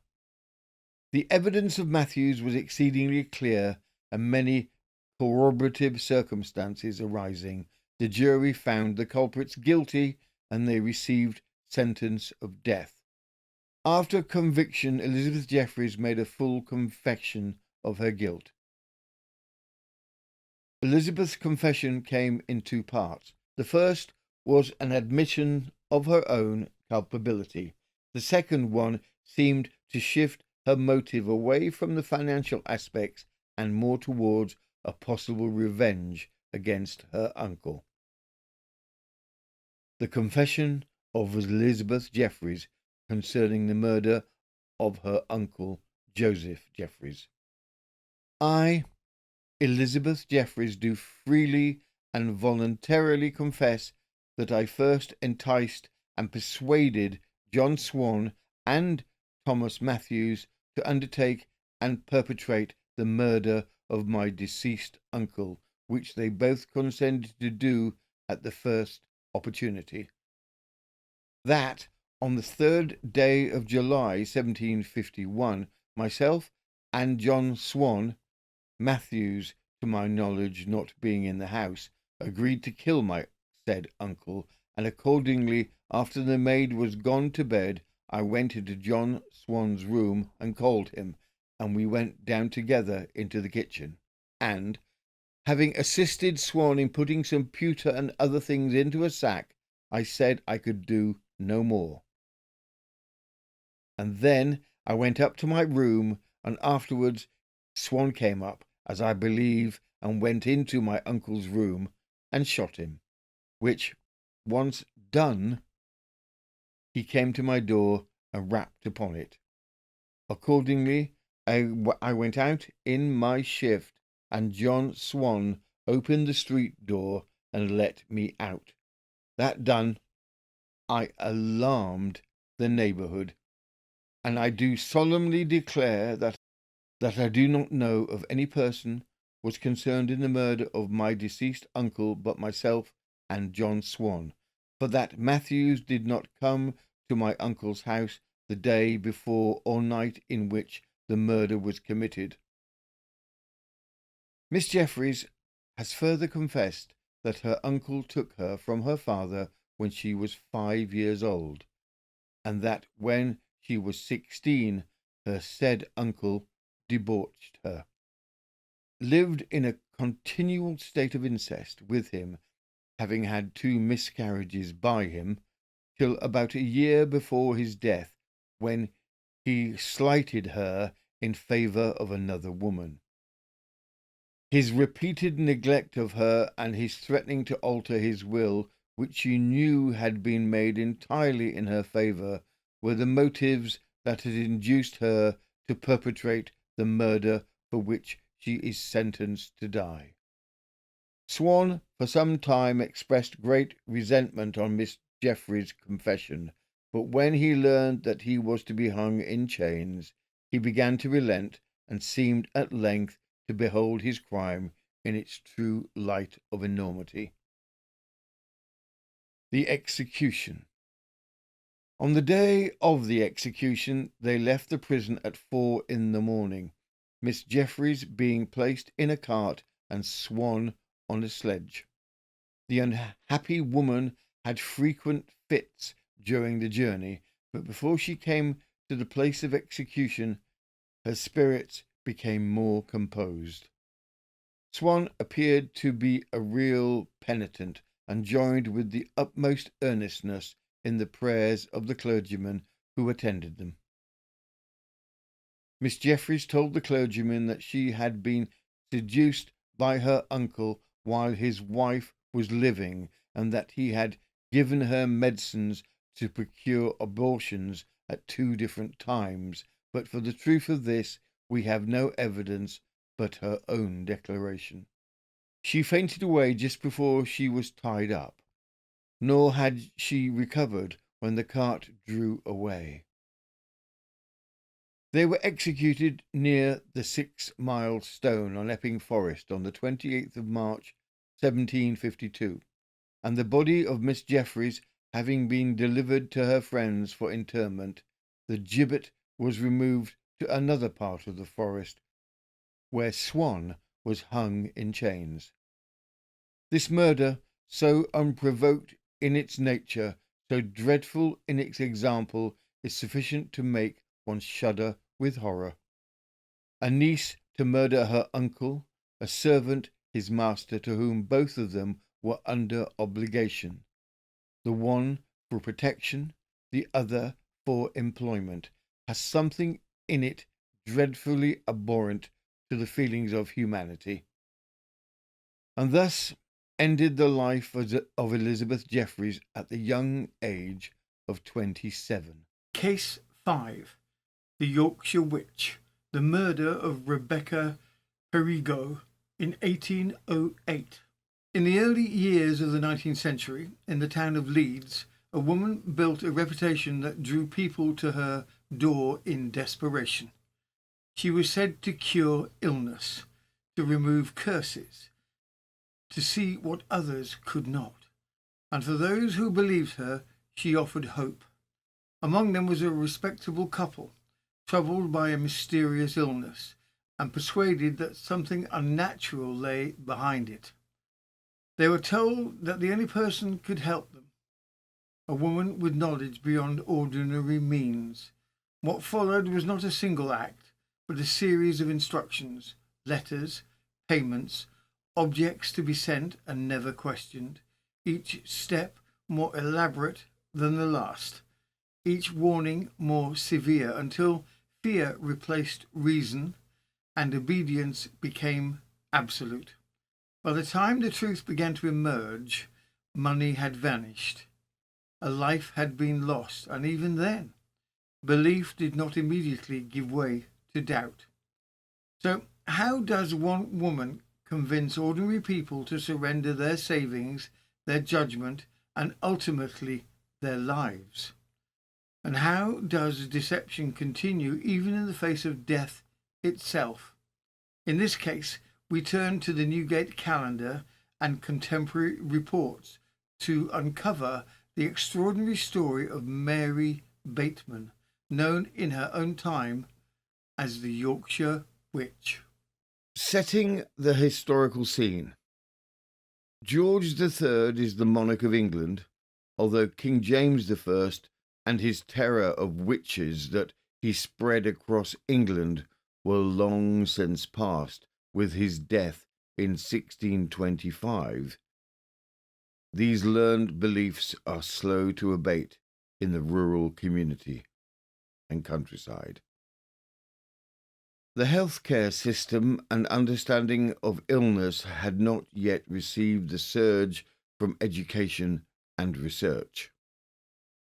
Hospitals were colloquially known as death houses due to the high death rate incurred if one had to attend a surgical hospital at this time.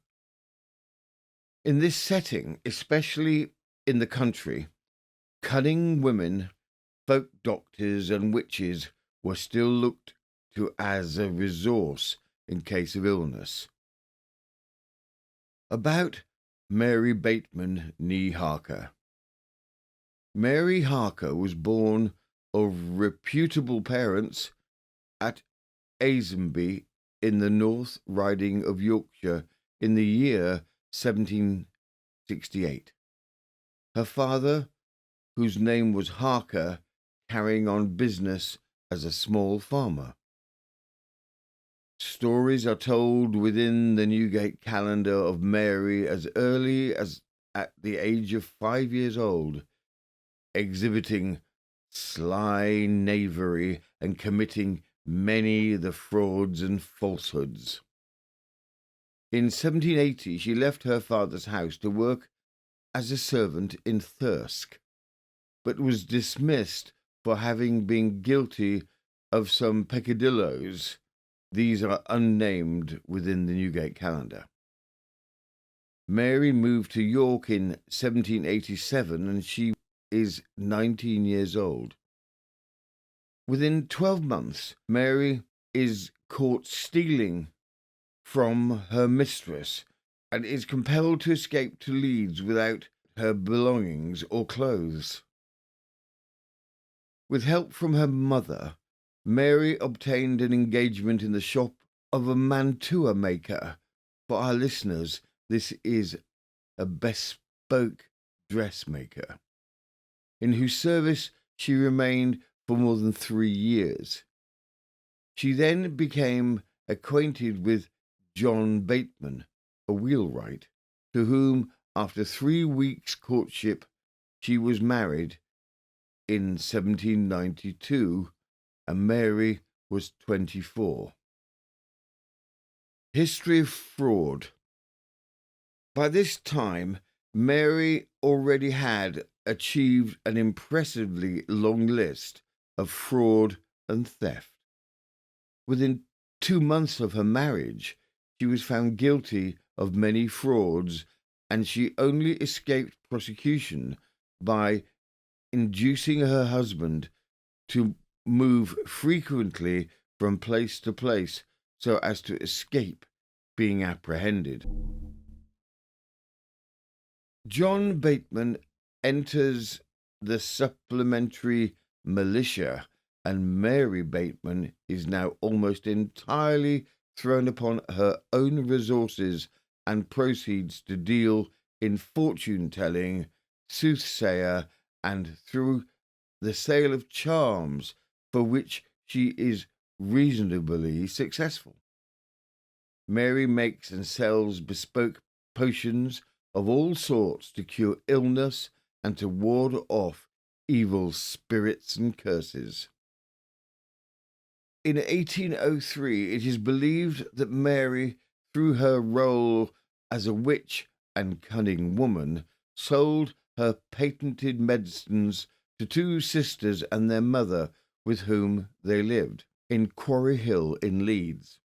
Mary had been approached for help for some illnesses.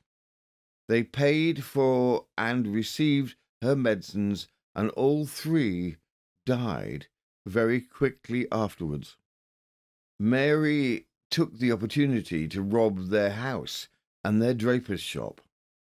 Neighbours who queried the rapid deaths of the three were told that the three had died of bubonic plague, which ensured no one coming too close to question. As usual, Mary moves hurriedly when too many questions were asked. She eventually takes up her residence at the appropriately superstitiously named Black Dog Lane in Leeds, Yorkshire. Types of fraud. Mary had managed to create for herself a successful reputation as a witch. In this capacity, she was often employed to work cures of evil wishes and imaginary illnesses. She was a mini celebrity in the arts of divining and witchcraft. As a type of feint, Mary sold herself as the contact to the all-knowing, non-existent Mrs. Moore, with whom she was in regular contact and who would prescribe the required medicine or charm. In 1806, the fictitious Mrs. Moore was replaced with Mrs. Blythe. So if anything did go wrong, it was not Mary's fault. It was the fault of the never-to-be-seen Mrs. Blythe. The murder case. The story involves a childless middle-aged couple by the name of Pettigo. Mrs. Pettigo is alarmed by a fluttering in her chest whenever she laid down and goes to see a, quote, doctor, unquote, who assures her that this is beyond his skill, set as she, Mrs. Pettigo, has had an evil wish placed upon her and will require a witch to come to her aid in order to rid her of this evil wish and recover her health. The Pettigo couple tell this story to the visiting niece, Miss Stead, who has heard of the superlative powers of Mary Bateman, a known mini-celebrity witch in Leeds. The Pettigos beg their niece, Miss Stead, to approach the celebrated witch, Mary Bateman, for her help.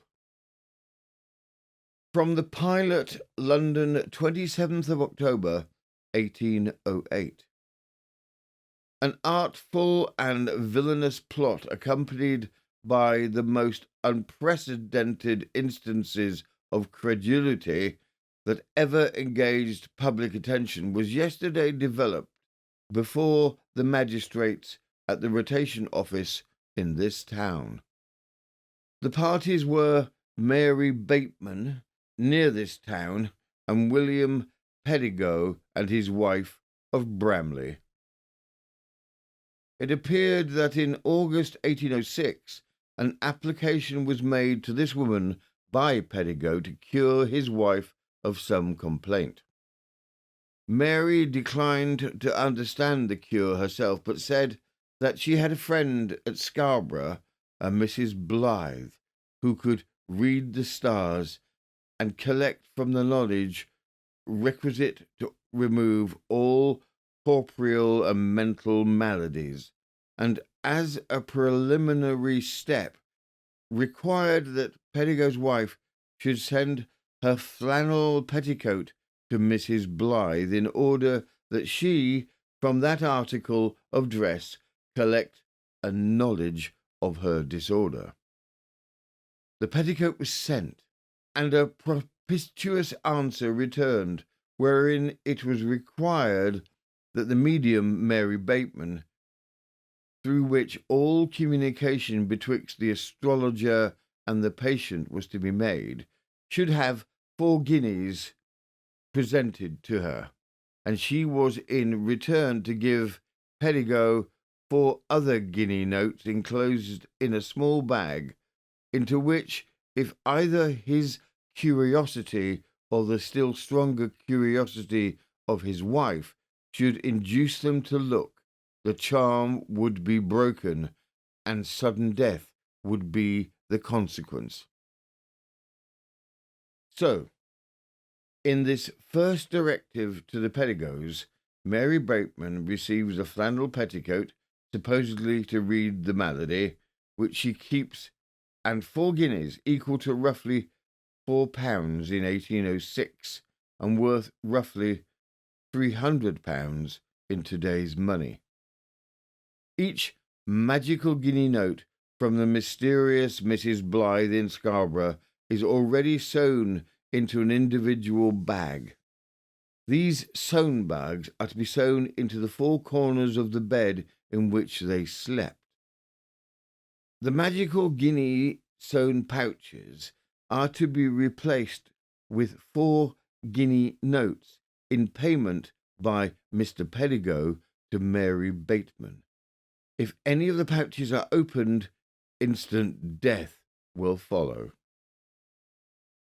The second directive.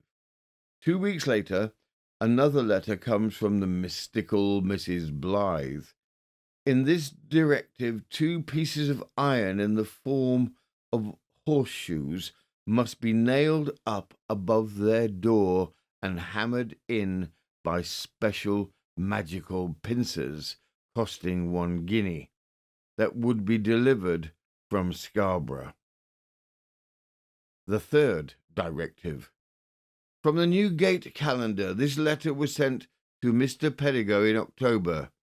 My dear friend, you must go down to Mary Bateman's at Leeds on Tuesday next and carry 2 guinea notes with you and give her them. And she will give you the other 2 that I have sent to her from Scarborough. And you must buy me a small cheese about 6 or 8 pounds in weight, and it must be of your buying, for it is for a particular use, and it is to be carried down to Mary Bateman, and she will send it to me by the coach. This letter is to be burned when you have done reading it. Between August to October 1806, Pedigo has paid 7 guineas, worth roughly £500 in 2023, and a flannel petticoat. From the Newgate calendar. From this time to the month of March 1807, a great number of letters were received demanding the transmission of various articles to Mrs. Blythe through the medium of the prisoner. In the course of the same period, money to the amount of nearly £70 was paid over. Pedigo, upon each occasion of payment, received silk bags containing what were pretended to be coins or notes of corresponding value, which were to be sewn up in the bed as before. £70 is worth approximately £5,100 in 2023. In March, the following letter arrived. My dear friends, I will be obliged to you if you will let me have half a dozen of your china, 3 silver spoons, half a pound of tea, 2 pounds of loaf sugar, and a tea canister to put the tea in, or else it will not do. I durst not drink out of my own china, and you must burn this with a candle. Mr. Pedagog did not honour this request, and in April he received the following letter. My dear friends, I will be obliged to you if you will buy me a camp bedstead, bed and bedding, a blanket, a pair of sheets, and a long bolster that must come from your house. You need not buy the best feathers, common ones will do. I have laid on the floor for 3 nights, and I cannot lay on my own bed, owing to the planets being so bad concerning your wife, and I must have one of you buying it, or it will not do. You must bring down the china, the sugar, the caddy, and the 3 silver spoons, and the tea at the same time when you buy the bed, and pack them up all together. My brother's boat will be up in a day or 2, and I will order my brother's boatman to call for them all at Mary Bateman's, and you must give Mary Bateman 1 shilling for the boatman, and I will place it to your account. Your wife must burn this as soon as it is read, or it will not do. Mary Bateman obligingly arrives and accompanies them to the shop in Leeds to purchase all the required articles.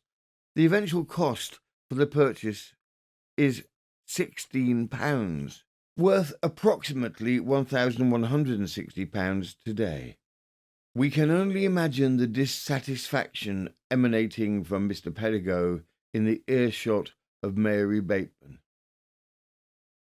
At the end of April, Mr. Pedagog receives the following terrifying letter. From the Newgate Calendar. My dear friends, I am sorry to tell you that you will take an illness in the month of May next, one or both of you. But I think both. But the works of God must have its course. You will escape the chamber of the grave, although you seem to be dead, yet you will live. Your wife must take half a pound of honey down from Bromley to Mary Bateman at Leeds, and it must remain there till you go down yourself, and she will put it in such like stuff as I have sent from Scarborough to her, and she will put it in when you come down and see her yourself, or it will not do. You must eat pudding for 6 days, and you must put in such like a stuff as I have sent to Mary Bateman from Scarborough, and she will give your wife it, but you must not begin to eat of this pudding while I let you know. If ever you find yourself sickly at any time, you must take each of you a teaspoon of this honey. I will remit £20 to you on the 20th of May, and it will pay a little of what you owe. You must bring this down to Mary Bateman's and burn it at her house when you come down next. The instructions contained in this letter were compiled with and Mary Bateman, having first mixed a white powder in the honey, handed over 6 other powders of the same colour and description to Mrs. Pedagog, saying that it must be used in the precise manner mentioned upon them, or they will all be killed. On the 5th of May, another letter arrives with the following terms. My dear friends, You must begin to eat pudding on the 12th of May, and you must put one of the powders in every day as they are marked for 6 days, and you must see it put in yourself every day, or else it will not do. If you find yourself sickly at any time, you must not have no doctor, for it will not do, and you must not let the boy that used to eat with you eat of that pudding for 6 days, and you must make only just as much as you can eat yourselves. If there is any left, it will not do. You must keep the door fast as much as possible, or you will be overcome by some enemy. Now, think on and take my directions, or else it will kill us all. About the 25th of May, I will come to Leeds and send for your wife to Mary Bateman's. Your wife will take me by the hand and say, God bless you that I ever found you out. It has pleased God to send me into the world that I might destroy the works of darkness. I call them the works of darkness because they are dark to you.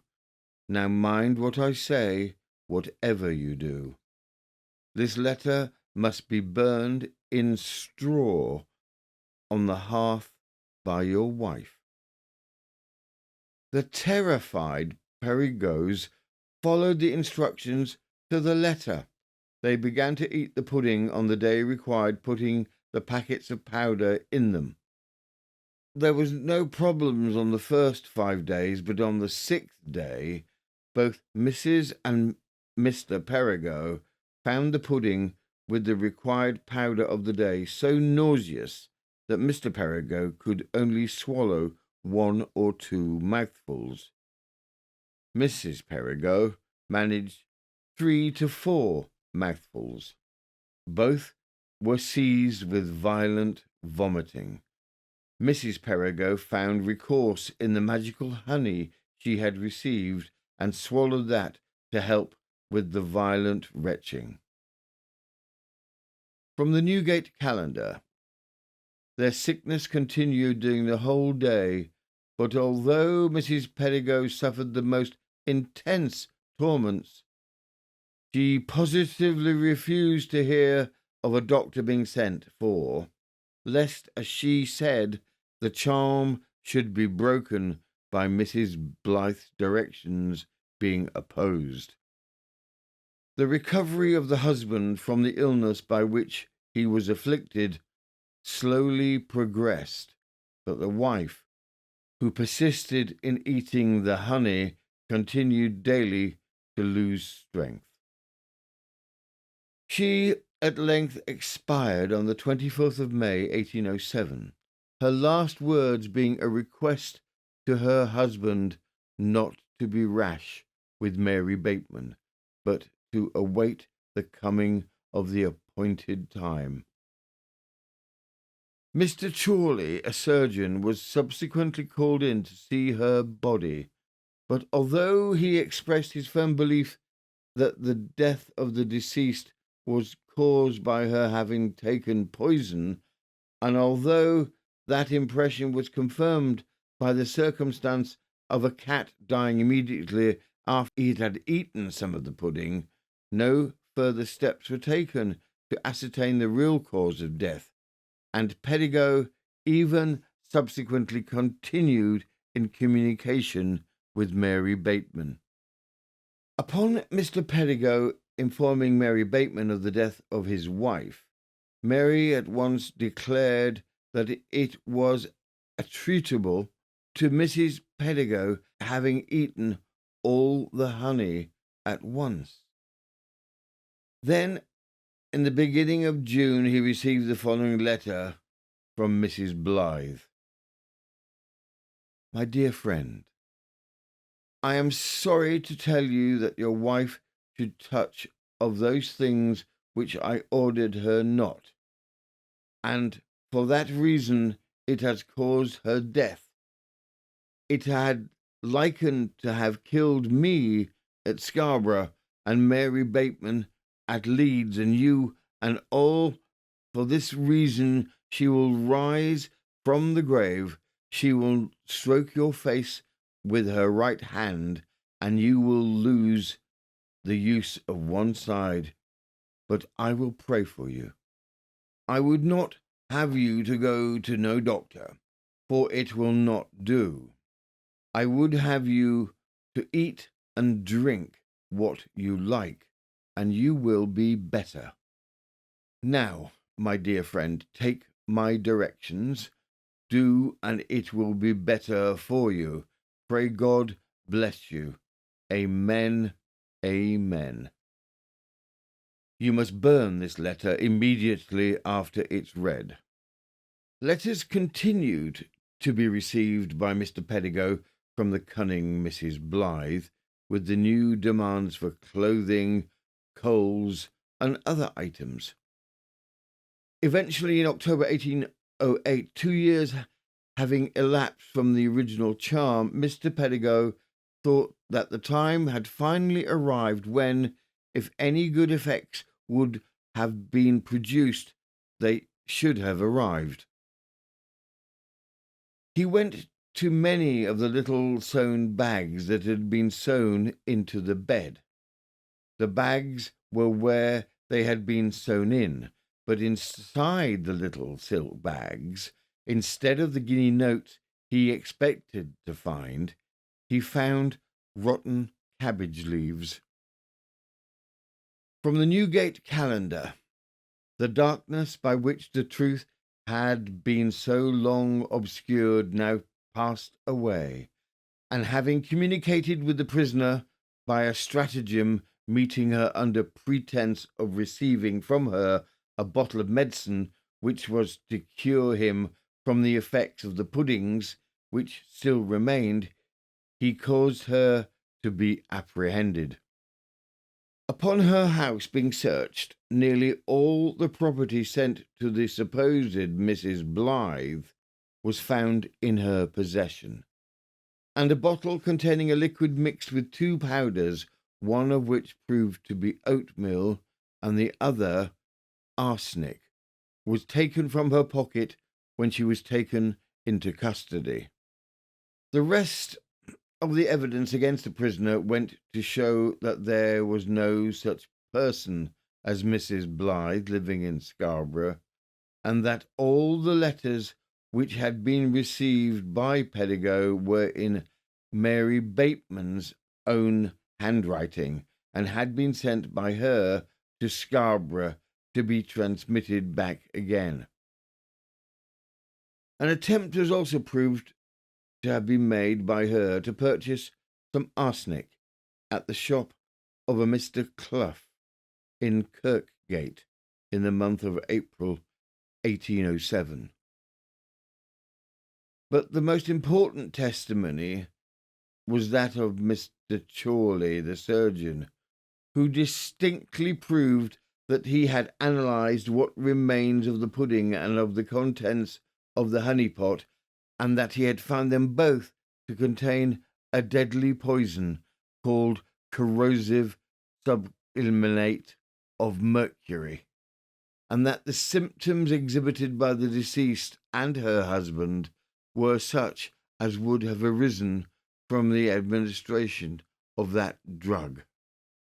Corrosive sublimate of mercury is highly toxic and deadly to humans and to cats, as we saw from the dead cat who ate some of the poisoned puddings. Mary Bateman's defence, such as it was first to blame the existential Mrs. Blythe of Scarborough. This was rapidly proven to be a fictitious person. She then flatly denied all the charges against her. The judge summed up the evidence. Having stated the nature of the allegations made in the indictment, he said that in order to come to a conclusion as to the guilt of the prisoner, it was necessary that 3 points should be clearly made. 1. that the deceased died of poison. 2. That the poison was administered by the contrivance and knowledge of the prisoner, Mary Bateman. 3. That it was so done for the purpose of occasioning the death of the deceased. From the Newgate calendar, his lordship then proceeded to recapitulate the whole of the evidence as detailed in the preceding pages and concluded with the following observations.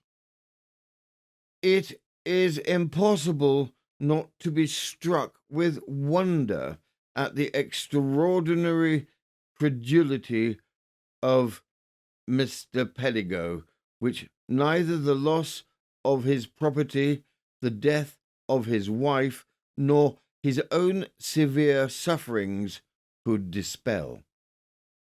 It was not until the month of October in the following year that he ventured to open his treasure and found there what everyone in court must have anticipated, that he would find not a single vestige of his property. From the Bristol Mirror, the 25th of March, 1809. Mary Bateman, the sorceress. The trial of Mary Bateman for the wilful murder of Rebecca Perigo, wife of William Perigo of Bromley, near this town, commenced yesterday morning and continued until near 9 o'clock at night. The jury, without retiring, found the prisoner guilty. The judge, in a most impressive manner, passed sentence of death upon this wretched woman, and, as is usual in the cases of murder, ordered her body to be given to the surgeons for dissection. The prisoner, to delay execution, pleaded pregnancy, on which a jury of matrons was directed immediately empanelled, and to prevent the woman from leaving court, all the doors were ordered closed.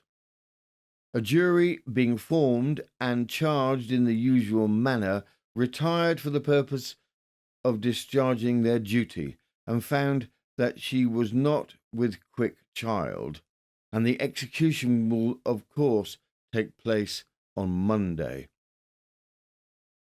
In prison. During her time in York Castle prison awaiting her execution day, many attempts were made by the clergy to acknowledge and confess her crimes. This Mary Bateman refused to do. She admitted that she had been guilty of many frauds, but still denied that she had had any intention to produce the death of Mr. or Mrs. Perigo. With the aura that surrounded her as a cunning woman, she continued her frauds and schemes. A young woman also in prison wanted to see her sweetheart. Mary promised to make this happen with payment. The money the woman managed to obtain was given to Mary to be sewn into a charm for her to wear inside her dress. The magical appearance of the young woman's sweetheart did not happen, and when she opened the charm, it was found that there was no money in it. The governor of the prison became involved, and the money was returned by Mary with the additional lost balance of the money paid by Mary's friends. Mary was hanged on the 20th of March, 1809. Her execution was as dramatic as her life had been. From the Newgate calendar. Upon the appearance of the convict upon the platform, the deepest silence prevailed amongst the immense assemblage of persons which had been collected to witness the execution.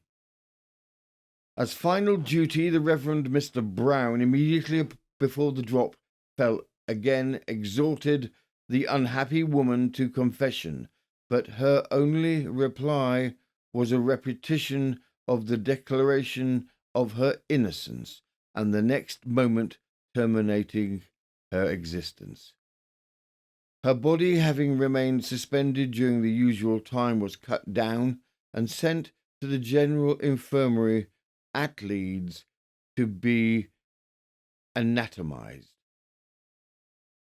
Immense crowds of persons assembled to meet the hearse in which it was carried, and so great was the desire of the people to see her remains that £30 were collected for the infirmary by the payment of 3p for each person admitted to the apartment in which they were exposed.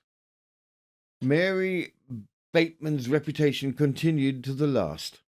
Strips of her skin were sold as charms to ward off evil, and her skeleton is kept in the Thackeray Medical Museum in Leeds. Case 6. The Leeds Poisoner, William Dove and the Wizard, from 1856. In 1856, in the city of Leeds, a young wife died in a series of violent convulsive attacks, so severe that even her doctor hesitated to name the cause. Her body arched, her muscles locked. Her suffering came in waves, each more brutal than the last. At first, it was dismissed as illness. Then, something far more troubling began to emerge, because this was not a sudden death.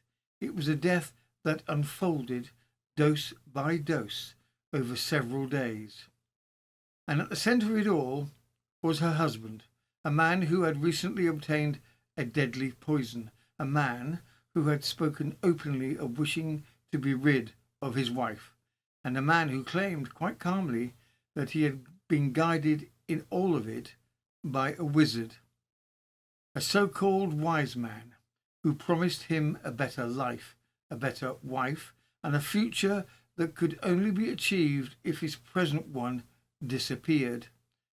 So was this a calculated poisoning driven by motive and opportunity, or something far stranger? A case of belief, influence, and dangerous credulity taken to its darkest possible conclusion. In this case, we follow the evidence, the trial, and the extraordinary confession in one of the most unsettling poisoning cases of Victorian England. We start this episode with some background of the characters in this murderous story. About Harriet Dove née Jenkins. Harriet Dove, married to William Dove, is 28 years of age. Press reports describe her as a faithful and incredibly patient wife to William in their troubled marriage.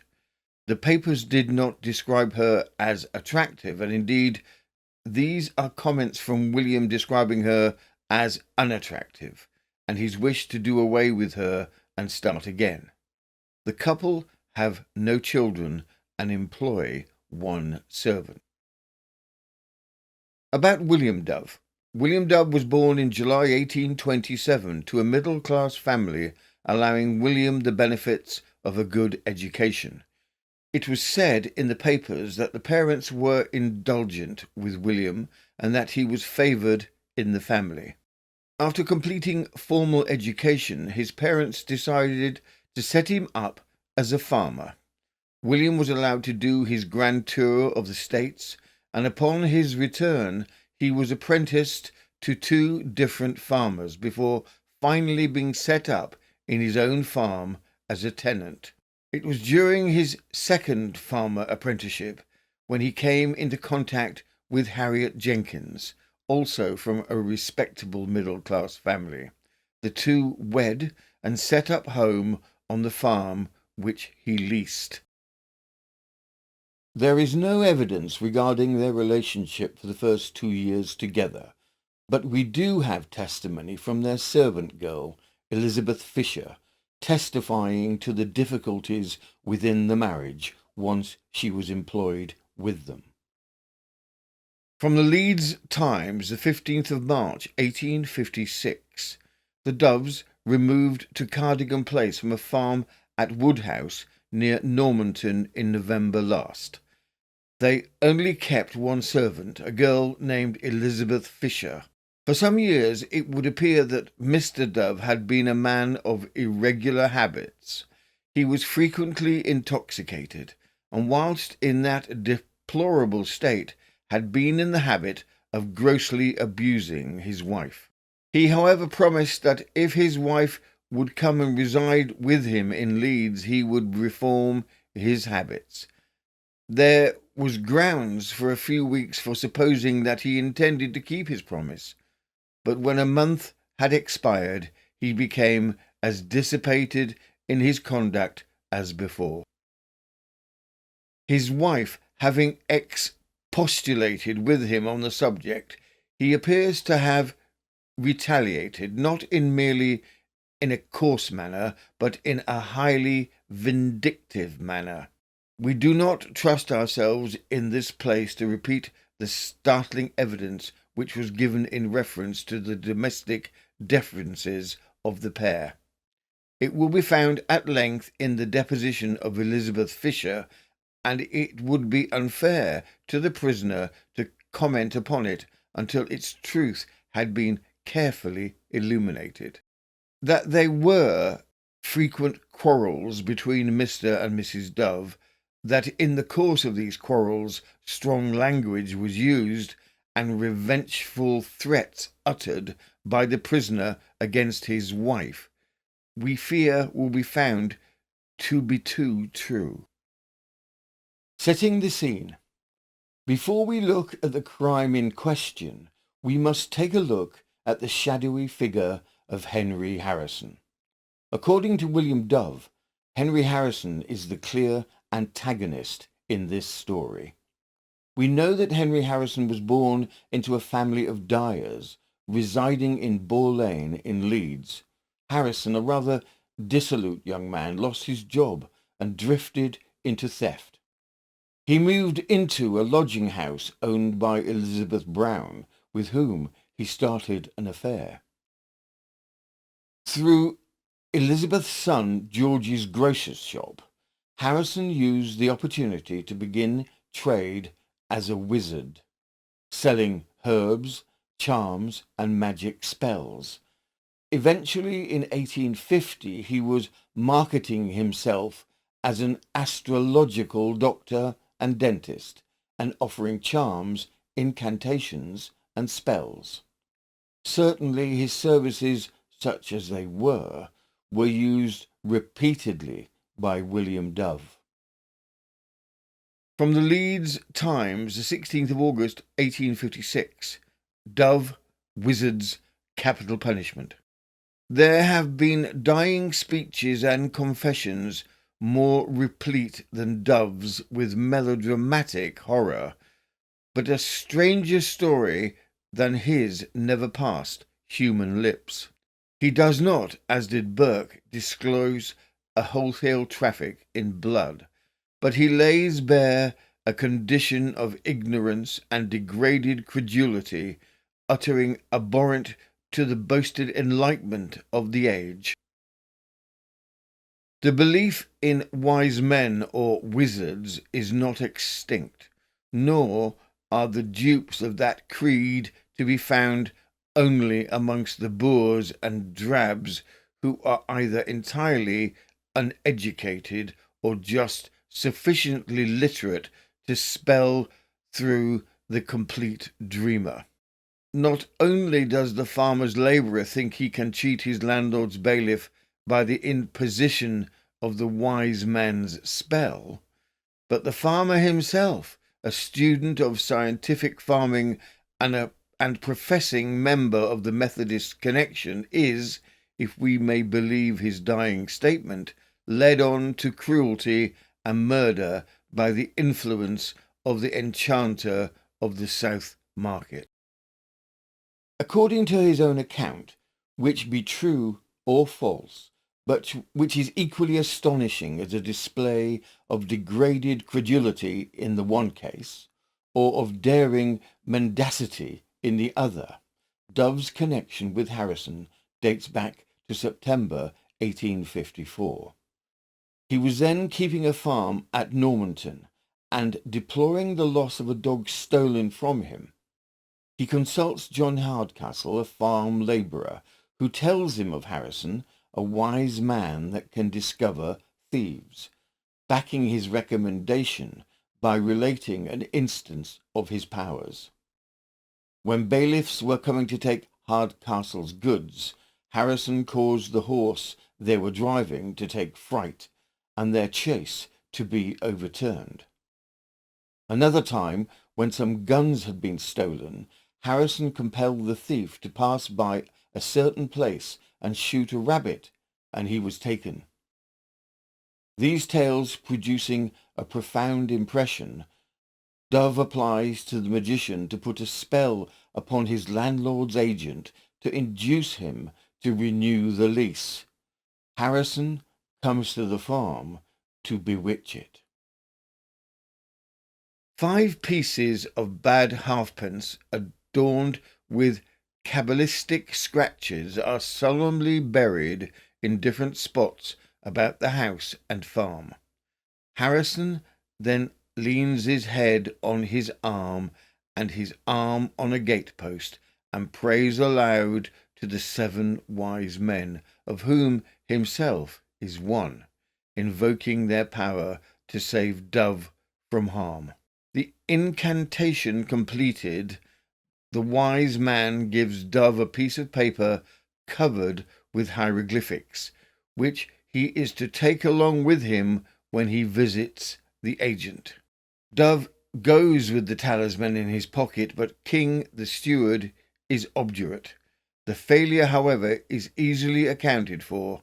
King is an Irishman and would take a great deal of working upon. Dove is quite satisfied with the explanation, for though he lost his farm, his faith in the wizard remains unimpaired. In the meantime, Dove and Harrison have talked of Mrs. Dove, her sickly looks, her constant ailments, her interference in her husband's acts, as in the order to revoke the gift of a stick to Harrison. All are discussed, and for all a panacea is provided in the shape of certain herbs. The lady, however, declines the beverage. Again Dove complains that they are unhappy together. No wonder, says Harrison, for she is always vilifying and backbiting you to her friends, and she is two-faced. The domestic unhappiness continuing, Dove's faith in Harrison would have waned, but for a circumstance that occurred to strengthen it. About the back end of October 1854, Dove's father was rapidly sinking. Harrison predicts he would die before the 25th of December, and accordingly he died on the 24th. Hence arises a strong belief in Harrison's supernatural power. Yet the promised spell fails to effect a change in Mrs. Dove's demeanour, and then the wizard says the original mistake lay in Dove's having married her.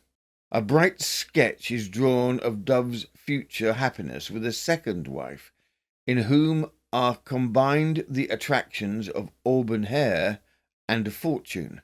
The present unhappiness will soon be all right, for the encumbrance will be removed before March, or before the end of February. As it is, there will be no peace till she is out of the way.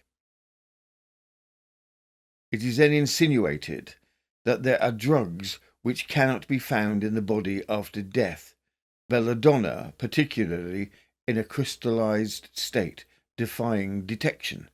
The conversations and other circumstances gradually lead Dove up to the strychnine. It would seem that Harrison has predicted that Dove would get a new, better-looking wife with auburn hair and with money. The problem, of course, is that Dove is already married to Harriet. As Dove is trying to figure out how to make himself available to the auburn, moneyed woman in the neighbourhood who seems to fit the profile of Harrison's prediction, the question arises as to what to do with Harriet, the current wife. From the Leeds Times, the 15th of March 1856, a lady poisoned by strychnine at Leeds, startling disclosures at the adjourned inquest. Matters went on in this unpleasant way until about 2 months ago, when a conversation took place between Mr. Dove and a person called Harry Harrison in the New Cross Inn in Meadow Lane.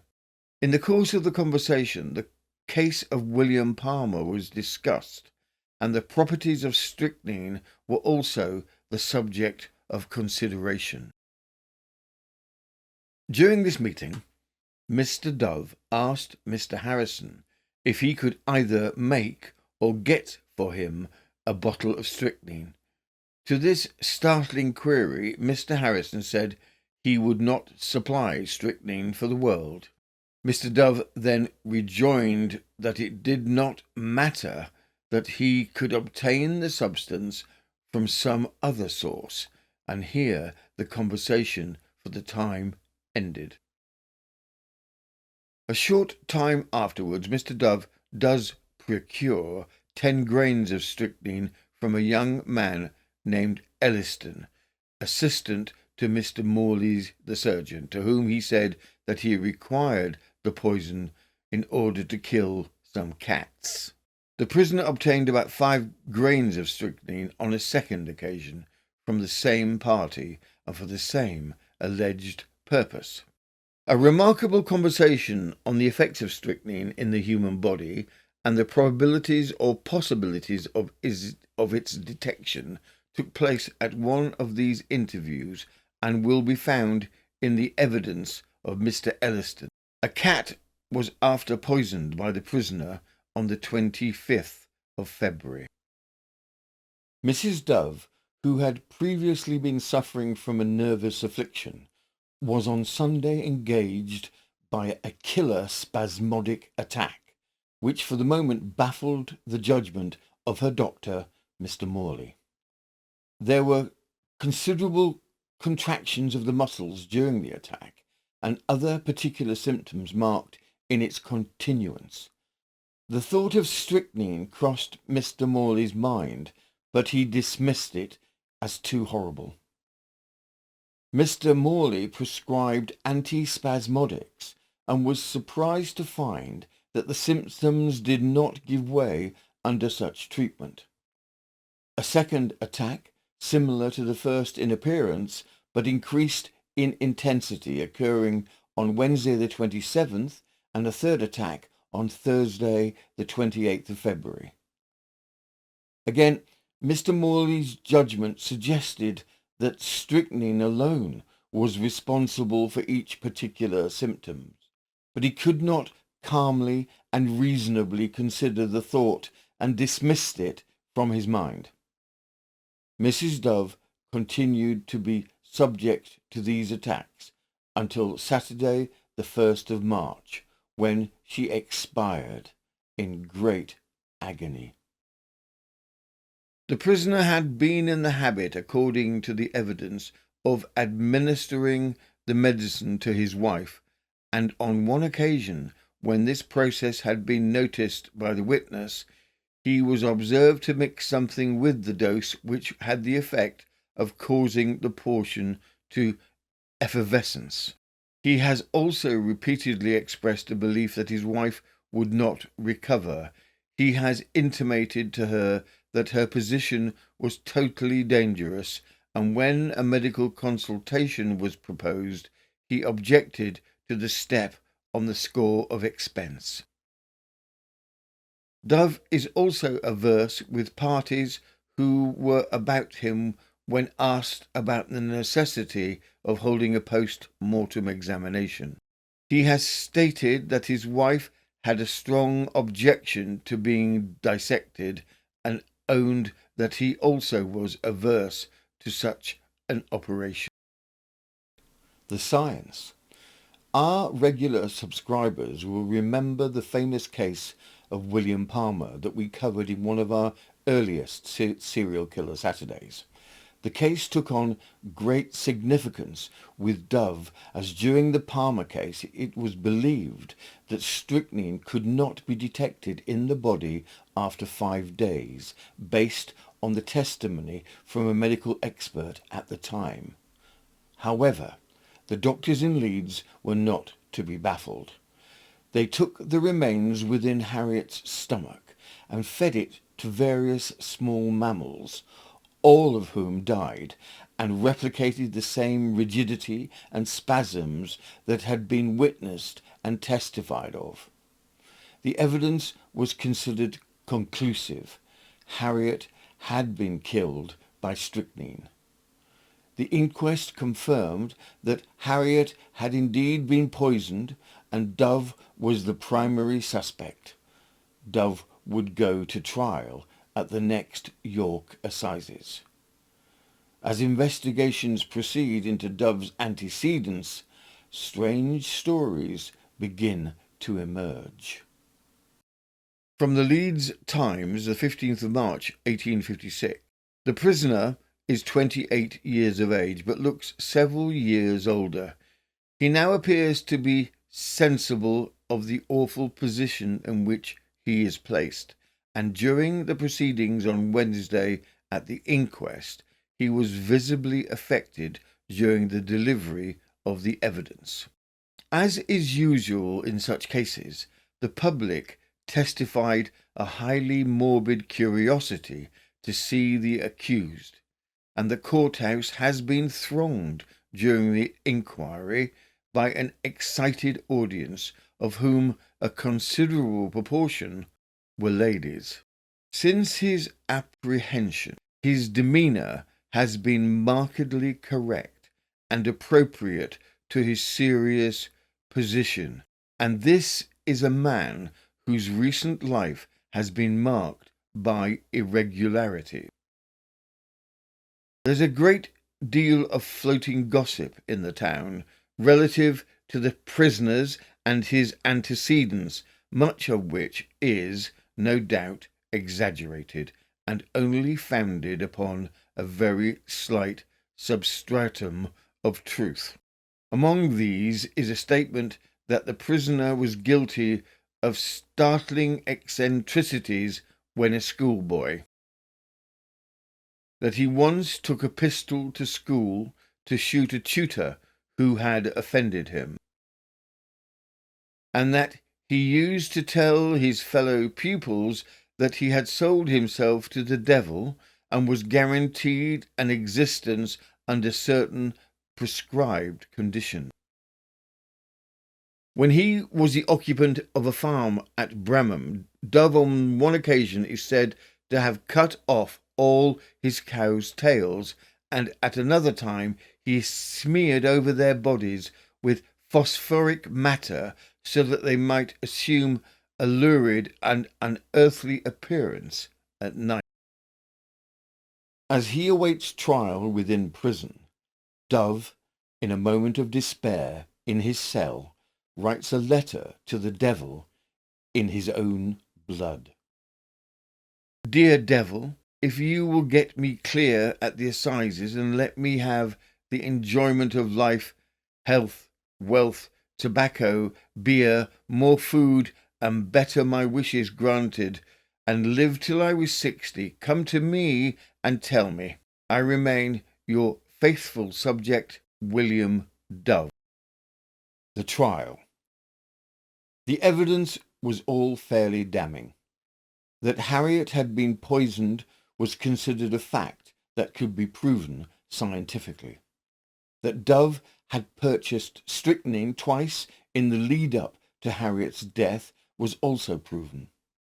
The strychnine had been kept in his shaving kit, so it was not easily or accidentally available to other parties.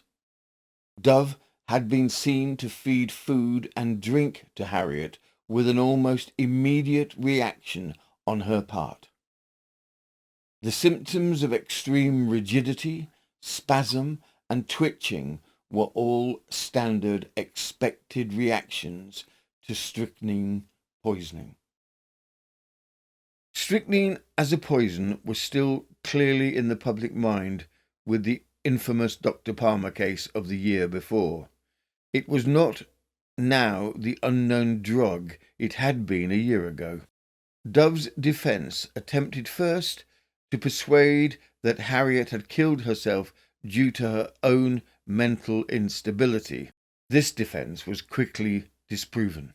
Dove next tried to plead his own insanity defence, but the jury found that he did know what he was doing in purchasing the strychnine, testing the strychnine on animals, and then giving several doses of strychnine to Harriet.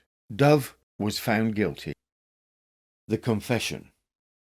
As Dove awaited his execution, and upon realizing that the attempts to have his death sentence commuted had failed, Dove confessed.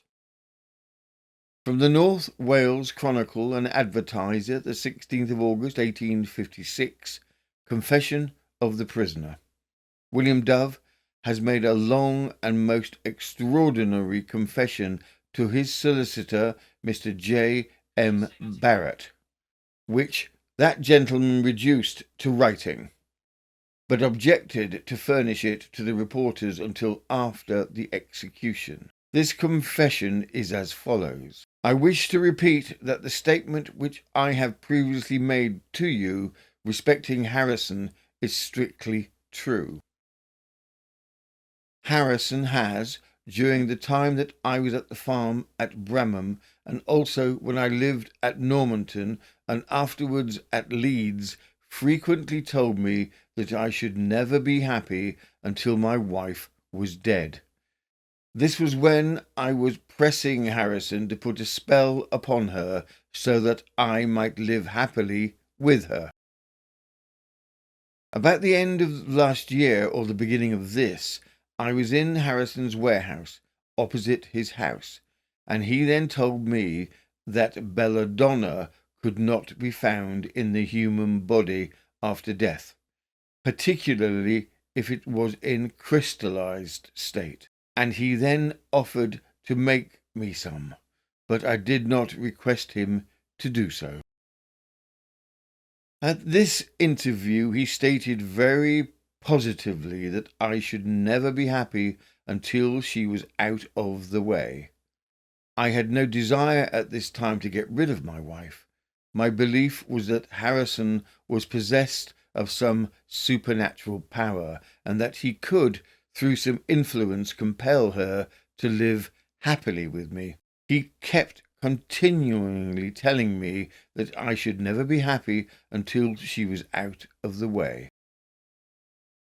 I asked him in the month of February if he could do anything to get her out of the way, and he said he would lay her on a sick bed and she would never get better. The first strychnine was got, as mentioned by me in my former statement, on the 10th of February last, and for the purpose of killing cats. The whole of the strychnine obtained on the 10th of February was used for the purpose of killing cats. The second quantity of strychnine was got by me, I believe, on the Thursday or Friday following. The first and second quantities of strychnine were kept in the razor case, which was placed on the mantelpiece in my bedroom. I had told Harriet when at Normanton that Harrison had predicted her death at the end of February. On the Saturday after Elizabeth Fisher left, I took the paper containing the strychnine out of the razor case and put it in my waistcoat pocket. I then went to my mother's house. In the afternoon I had previously called at Morley's for my wife's medicine. It was an effervescing draught in 2 bottles. At my mother's that evening I took the cork out of one of the bottles and touched the wet end of it with the strychnine. I then put the cork in that bottle again and shook up the draught. Before this, I ought to have stated that I had, during that Saturday afternoon, put a very small quantity of strychnine, perhaps half a quarter of a grain, in some jelly which my sister Jane brought from my mother's. My wife took a spoonful and made a remark about how bitter it was, and that she then requested Mrs. Fisher to take some. She did, and then remarked it was as bitter as aloes. I took a spoonful, but did not taste the bitterness. On that Saturday evening, my wife took some of the draught in Mrs. Witham's presence. Mrs. Witham tasted it and stated that it was bitter. The draught was not shaken that night before it was taken. My wife did not suffer from the effects of it at all. On the Sunday evening following, which was the 24th day of February, I went into Mr. Morley's surgery, and there, being no person in at the time, I took perhaps 10 grains of strychnine and folded it in paper. When I got home, I placed it on the table. On the Monday morning, I gave my wife her draught, the effervescing mixture, at about 9:30, and at 10 o'clock she had the attacks as mentioned by Mrs. Fisher and Mrs. Witham. At the time my wife took that draught, she complained very much of the bitterness and added that she would tell Morley about it. There were 3 or 4 doses left in the bottle. After that draught was taken, I broke the bottle in my wife's presence, fearing that Mr. Morley might taste it. The mixture was changed on the Monday. The mixture then given was very bitter. On the Thursday, I got another bottle of medicine from Mr. Morley's, and I again applied the wet end of the cork to the strychnine as before. About the same quantity of strychnine adhered to as on the former occasion. The last dose of that mixture was taken on Friday night at about 10 o'clock, and my wife was taken seriously ill in half an hour. I was drinking at Sutcliffe's public house on that Saturday, and I was more or less affected by liquor all the afternoon and evening. At about 3 o'clock in the afternoon, I went into the stable and took about 1.5 grains of strychnine out of the paper and put it in another paper, which I placed in my waistcoat pocket. I put that strychnine into the wine glass, which contained a little water, I believe. It was the water which was left in the glass by Mrs. Witham, after giving my wife the 3rd dose in the afternoon. But I have no recollection as to the time when I put the strychnine into the glass. I gave the mixture in the evidence in the presence of Mrs. Witham and Mrs. Wood, as stated by them in their evidence. I poured the mixture into that wine glass which contained the water and strychnine. I did not put the strychnine into the wine glass in the presence of Mrs. Witham and Mrs. Wood. On either of them I know that I put the strychnine in before, but I cannot remember how long before giving the medicine. I did not, when I gave the medicine on the occasions mentioned, think of the consequences of giving it, but when I saw my wife suffering from the attack on the Saturday night, it flashed across my mind that I had given her the strychnine and that she would die from its effects. I continued to believe in Harrison's power for some time after I was committed to prison.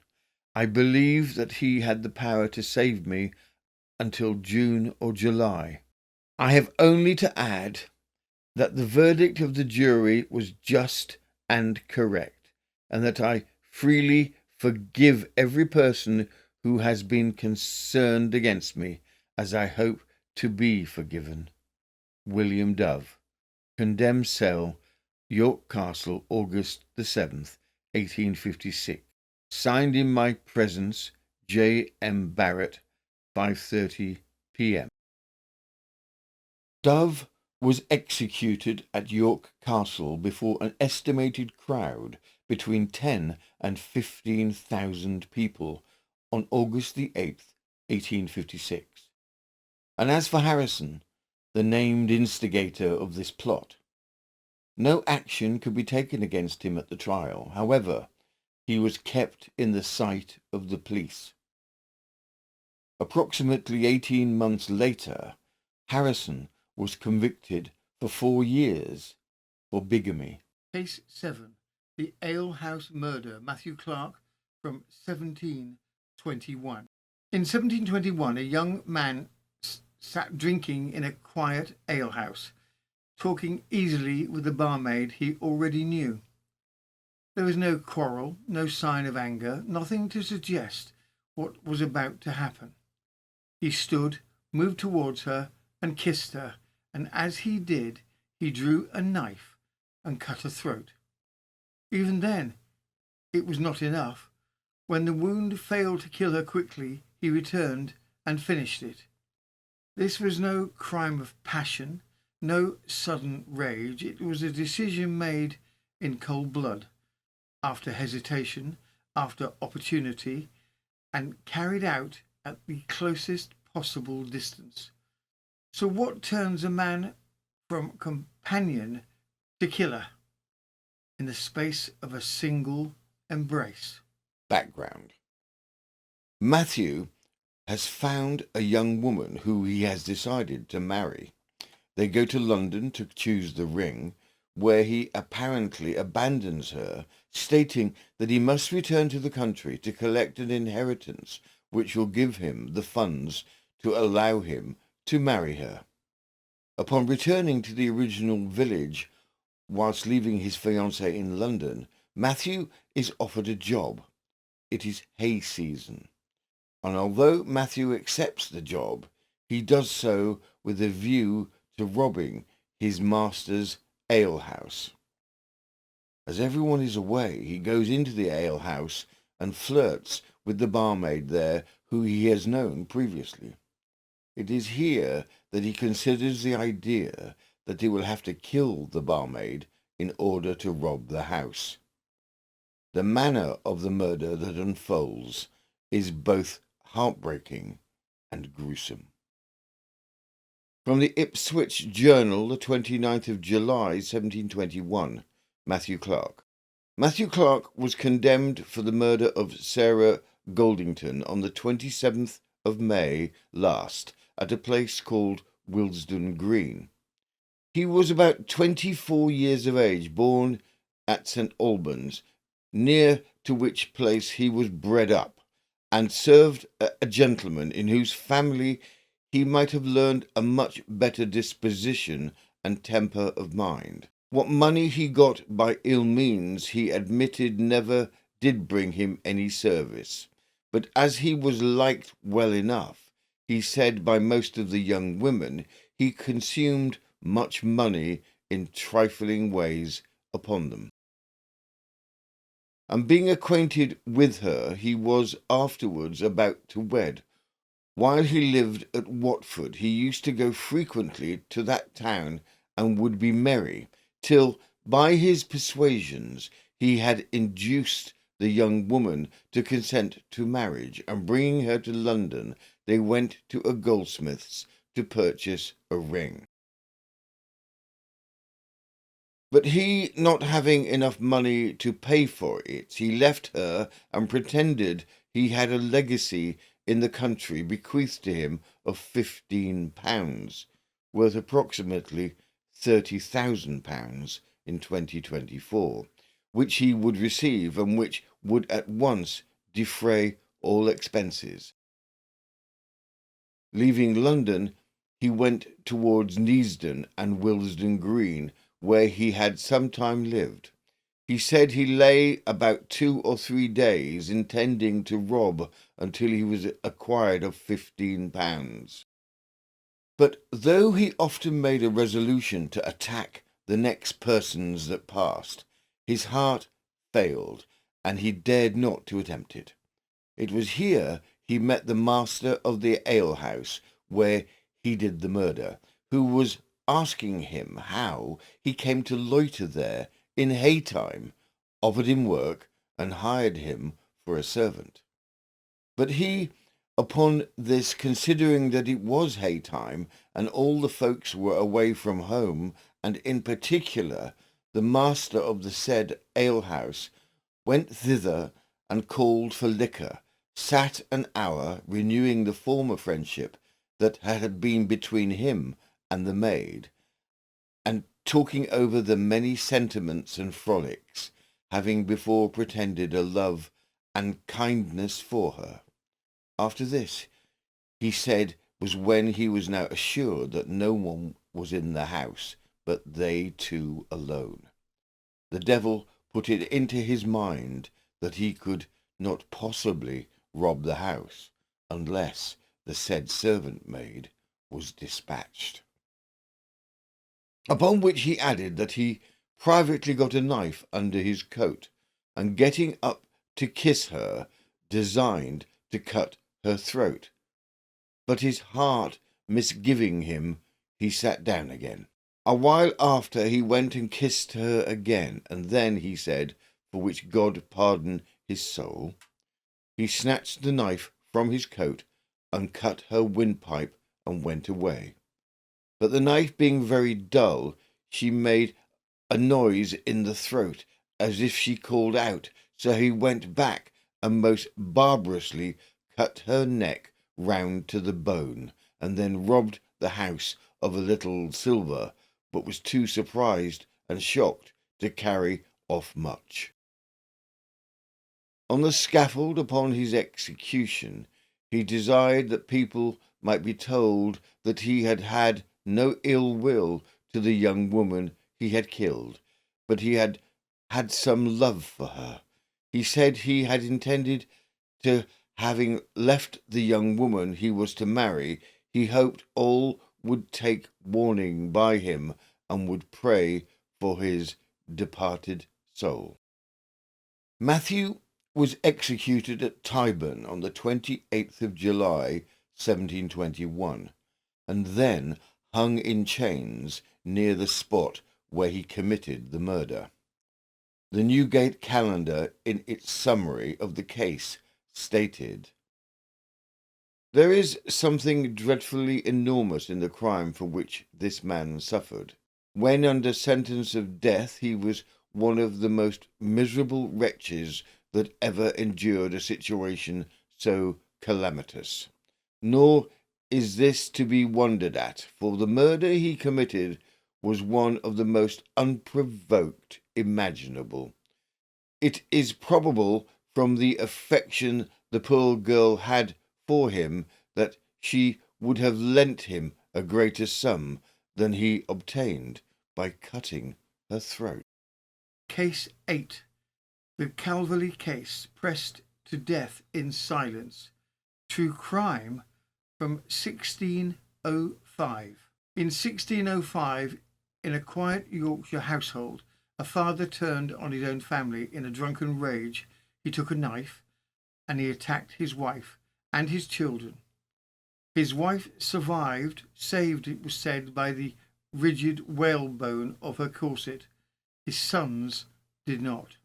And even then it was not over, because when the violence had passed, he mounted a horse and rode out, intent on killing his remaining child.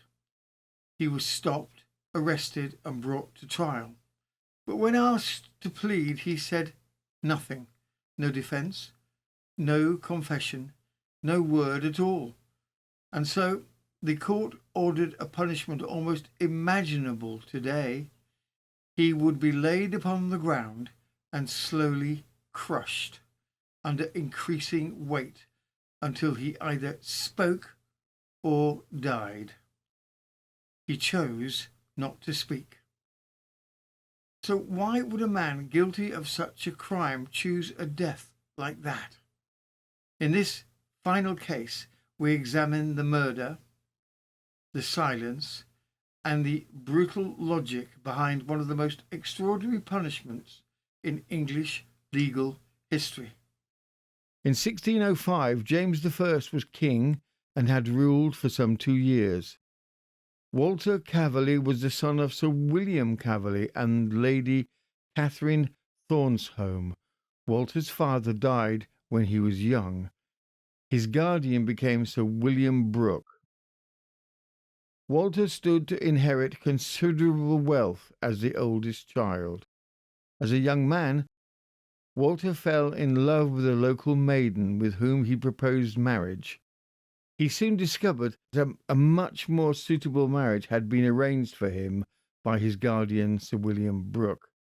The arranged marriage included a considerable dowry. Being a dutiful son, he married Philippa Brooke, as was expected by his family, giving up on the local maiden he had fallen in love with. Walter and Philippa hated each other, and the marriage was an unhappy one. Walter took to drinking and gambling and was rapidly working his way through his considerable inheritance. On the 23rd of April 1605, Walter, in a drunken rage, attacked Philippa and two of his sons, William, aged 4, and Walter, 18 months, by stabbing them. Philippa survived the attack due to her whalebone corset. The two children were not as fortunate and died. Still, in a drunken stupor, he demanded to see his youngest son, who was under the care of a wet nurse some miles away. He saddled his horse and rode off, intent on killing the baby. As he rode off, help was found, and Calverley was pursued by horseback, caught, and imprisoned. As reported in the papers, Walter Calverley of Calverley in Yorkshire, having murdered two of his children and stabbed his wife, being arraigned for the crime at York Assizes, stood mute and was therefore pressed to death in the castle, a large weight being placed on his chest on the 5th of August 1605. This punishment was sentenced to persons who refused to plead or stood mute. When brought to trial, a prisoner was said to stand mute when, upon being arraigned, he either made no answer or answers that were foreign to the purpose. By the laws of England, a mute was liable to be subjected to torture. The process could take several days of the heavy weight placed on the prisoner's chest before the prisoner died from the long, painful suffocation. So why would a prisoner not just confess rather than the torture of being pressed to death?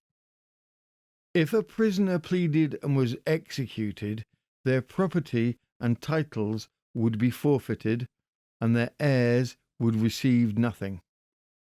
If they stood mute, this was considered a guilty plea, unlike in modern jurisprudence, where standing mute is the equivalent of not guilty. But their property would still be passed on to their heirs. The exception with cases such as treason, where all property was revoked to the Crown. The process of pressing to death in England was described in 1677 by Frenchman Guy Liège. For such as stand mute at their trial and refuse to answer guilty or not guilty, pressing to death is the proper punishment. In such a case, the prisoner is laid in a low, dark room in the prison, all naked but his privy members. His back upon the bare ground, his arms and legs stretched with cords and fastened to the several quarters of the room. This done, he has a great weight of iron and stone laid upon him. His diet, till he dies, is of 3 morsels of barley bread without drink the next day, and if he lives beyond it, he has nothing daily but as much foul water as he can drink 3 several times, and that without any bread. This grievous death, for some resolute offenders have chosen to save their estates to their children. But in cases of high treason, the children's estate is forfeited to the sovereign, as in all capital crimes, notwithstanding his being pressed to death.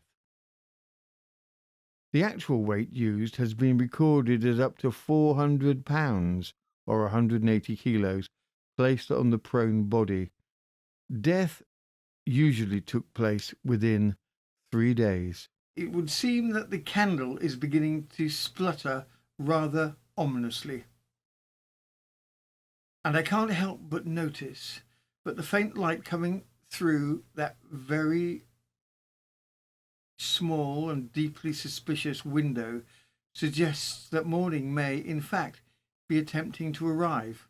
Also, I'm fairly certain I had just heard either footsteps or the quiet administrative shuffling of whatever it is that guards these shelves, which, if past experience is anything to go by, means that we have outstayed our welcome. So, before we are formally catalogued, misfiled, or quietly absorbed into the archives themselves, it is perhaps time to make our exit. V19. Thank you as always for joining us, for spending this time with us as we wander back through these curious, unsettling and occasionally rather improbable corners of the past. This has been News of the Times, and I am Robin Coles, collector of historically inaccurate courtroom sketches, part-time collaborator of gaslight brightness for dramatic effect, and honorary auditor of suspiciously convenient Victorian alibis. And if you're the last to leave the archives this evening, would you be so kind as to ensure the door is firmly closed behind you, the candle is properly extinguished, and nothing is left lingering in the corridor? Good night.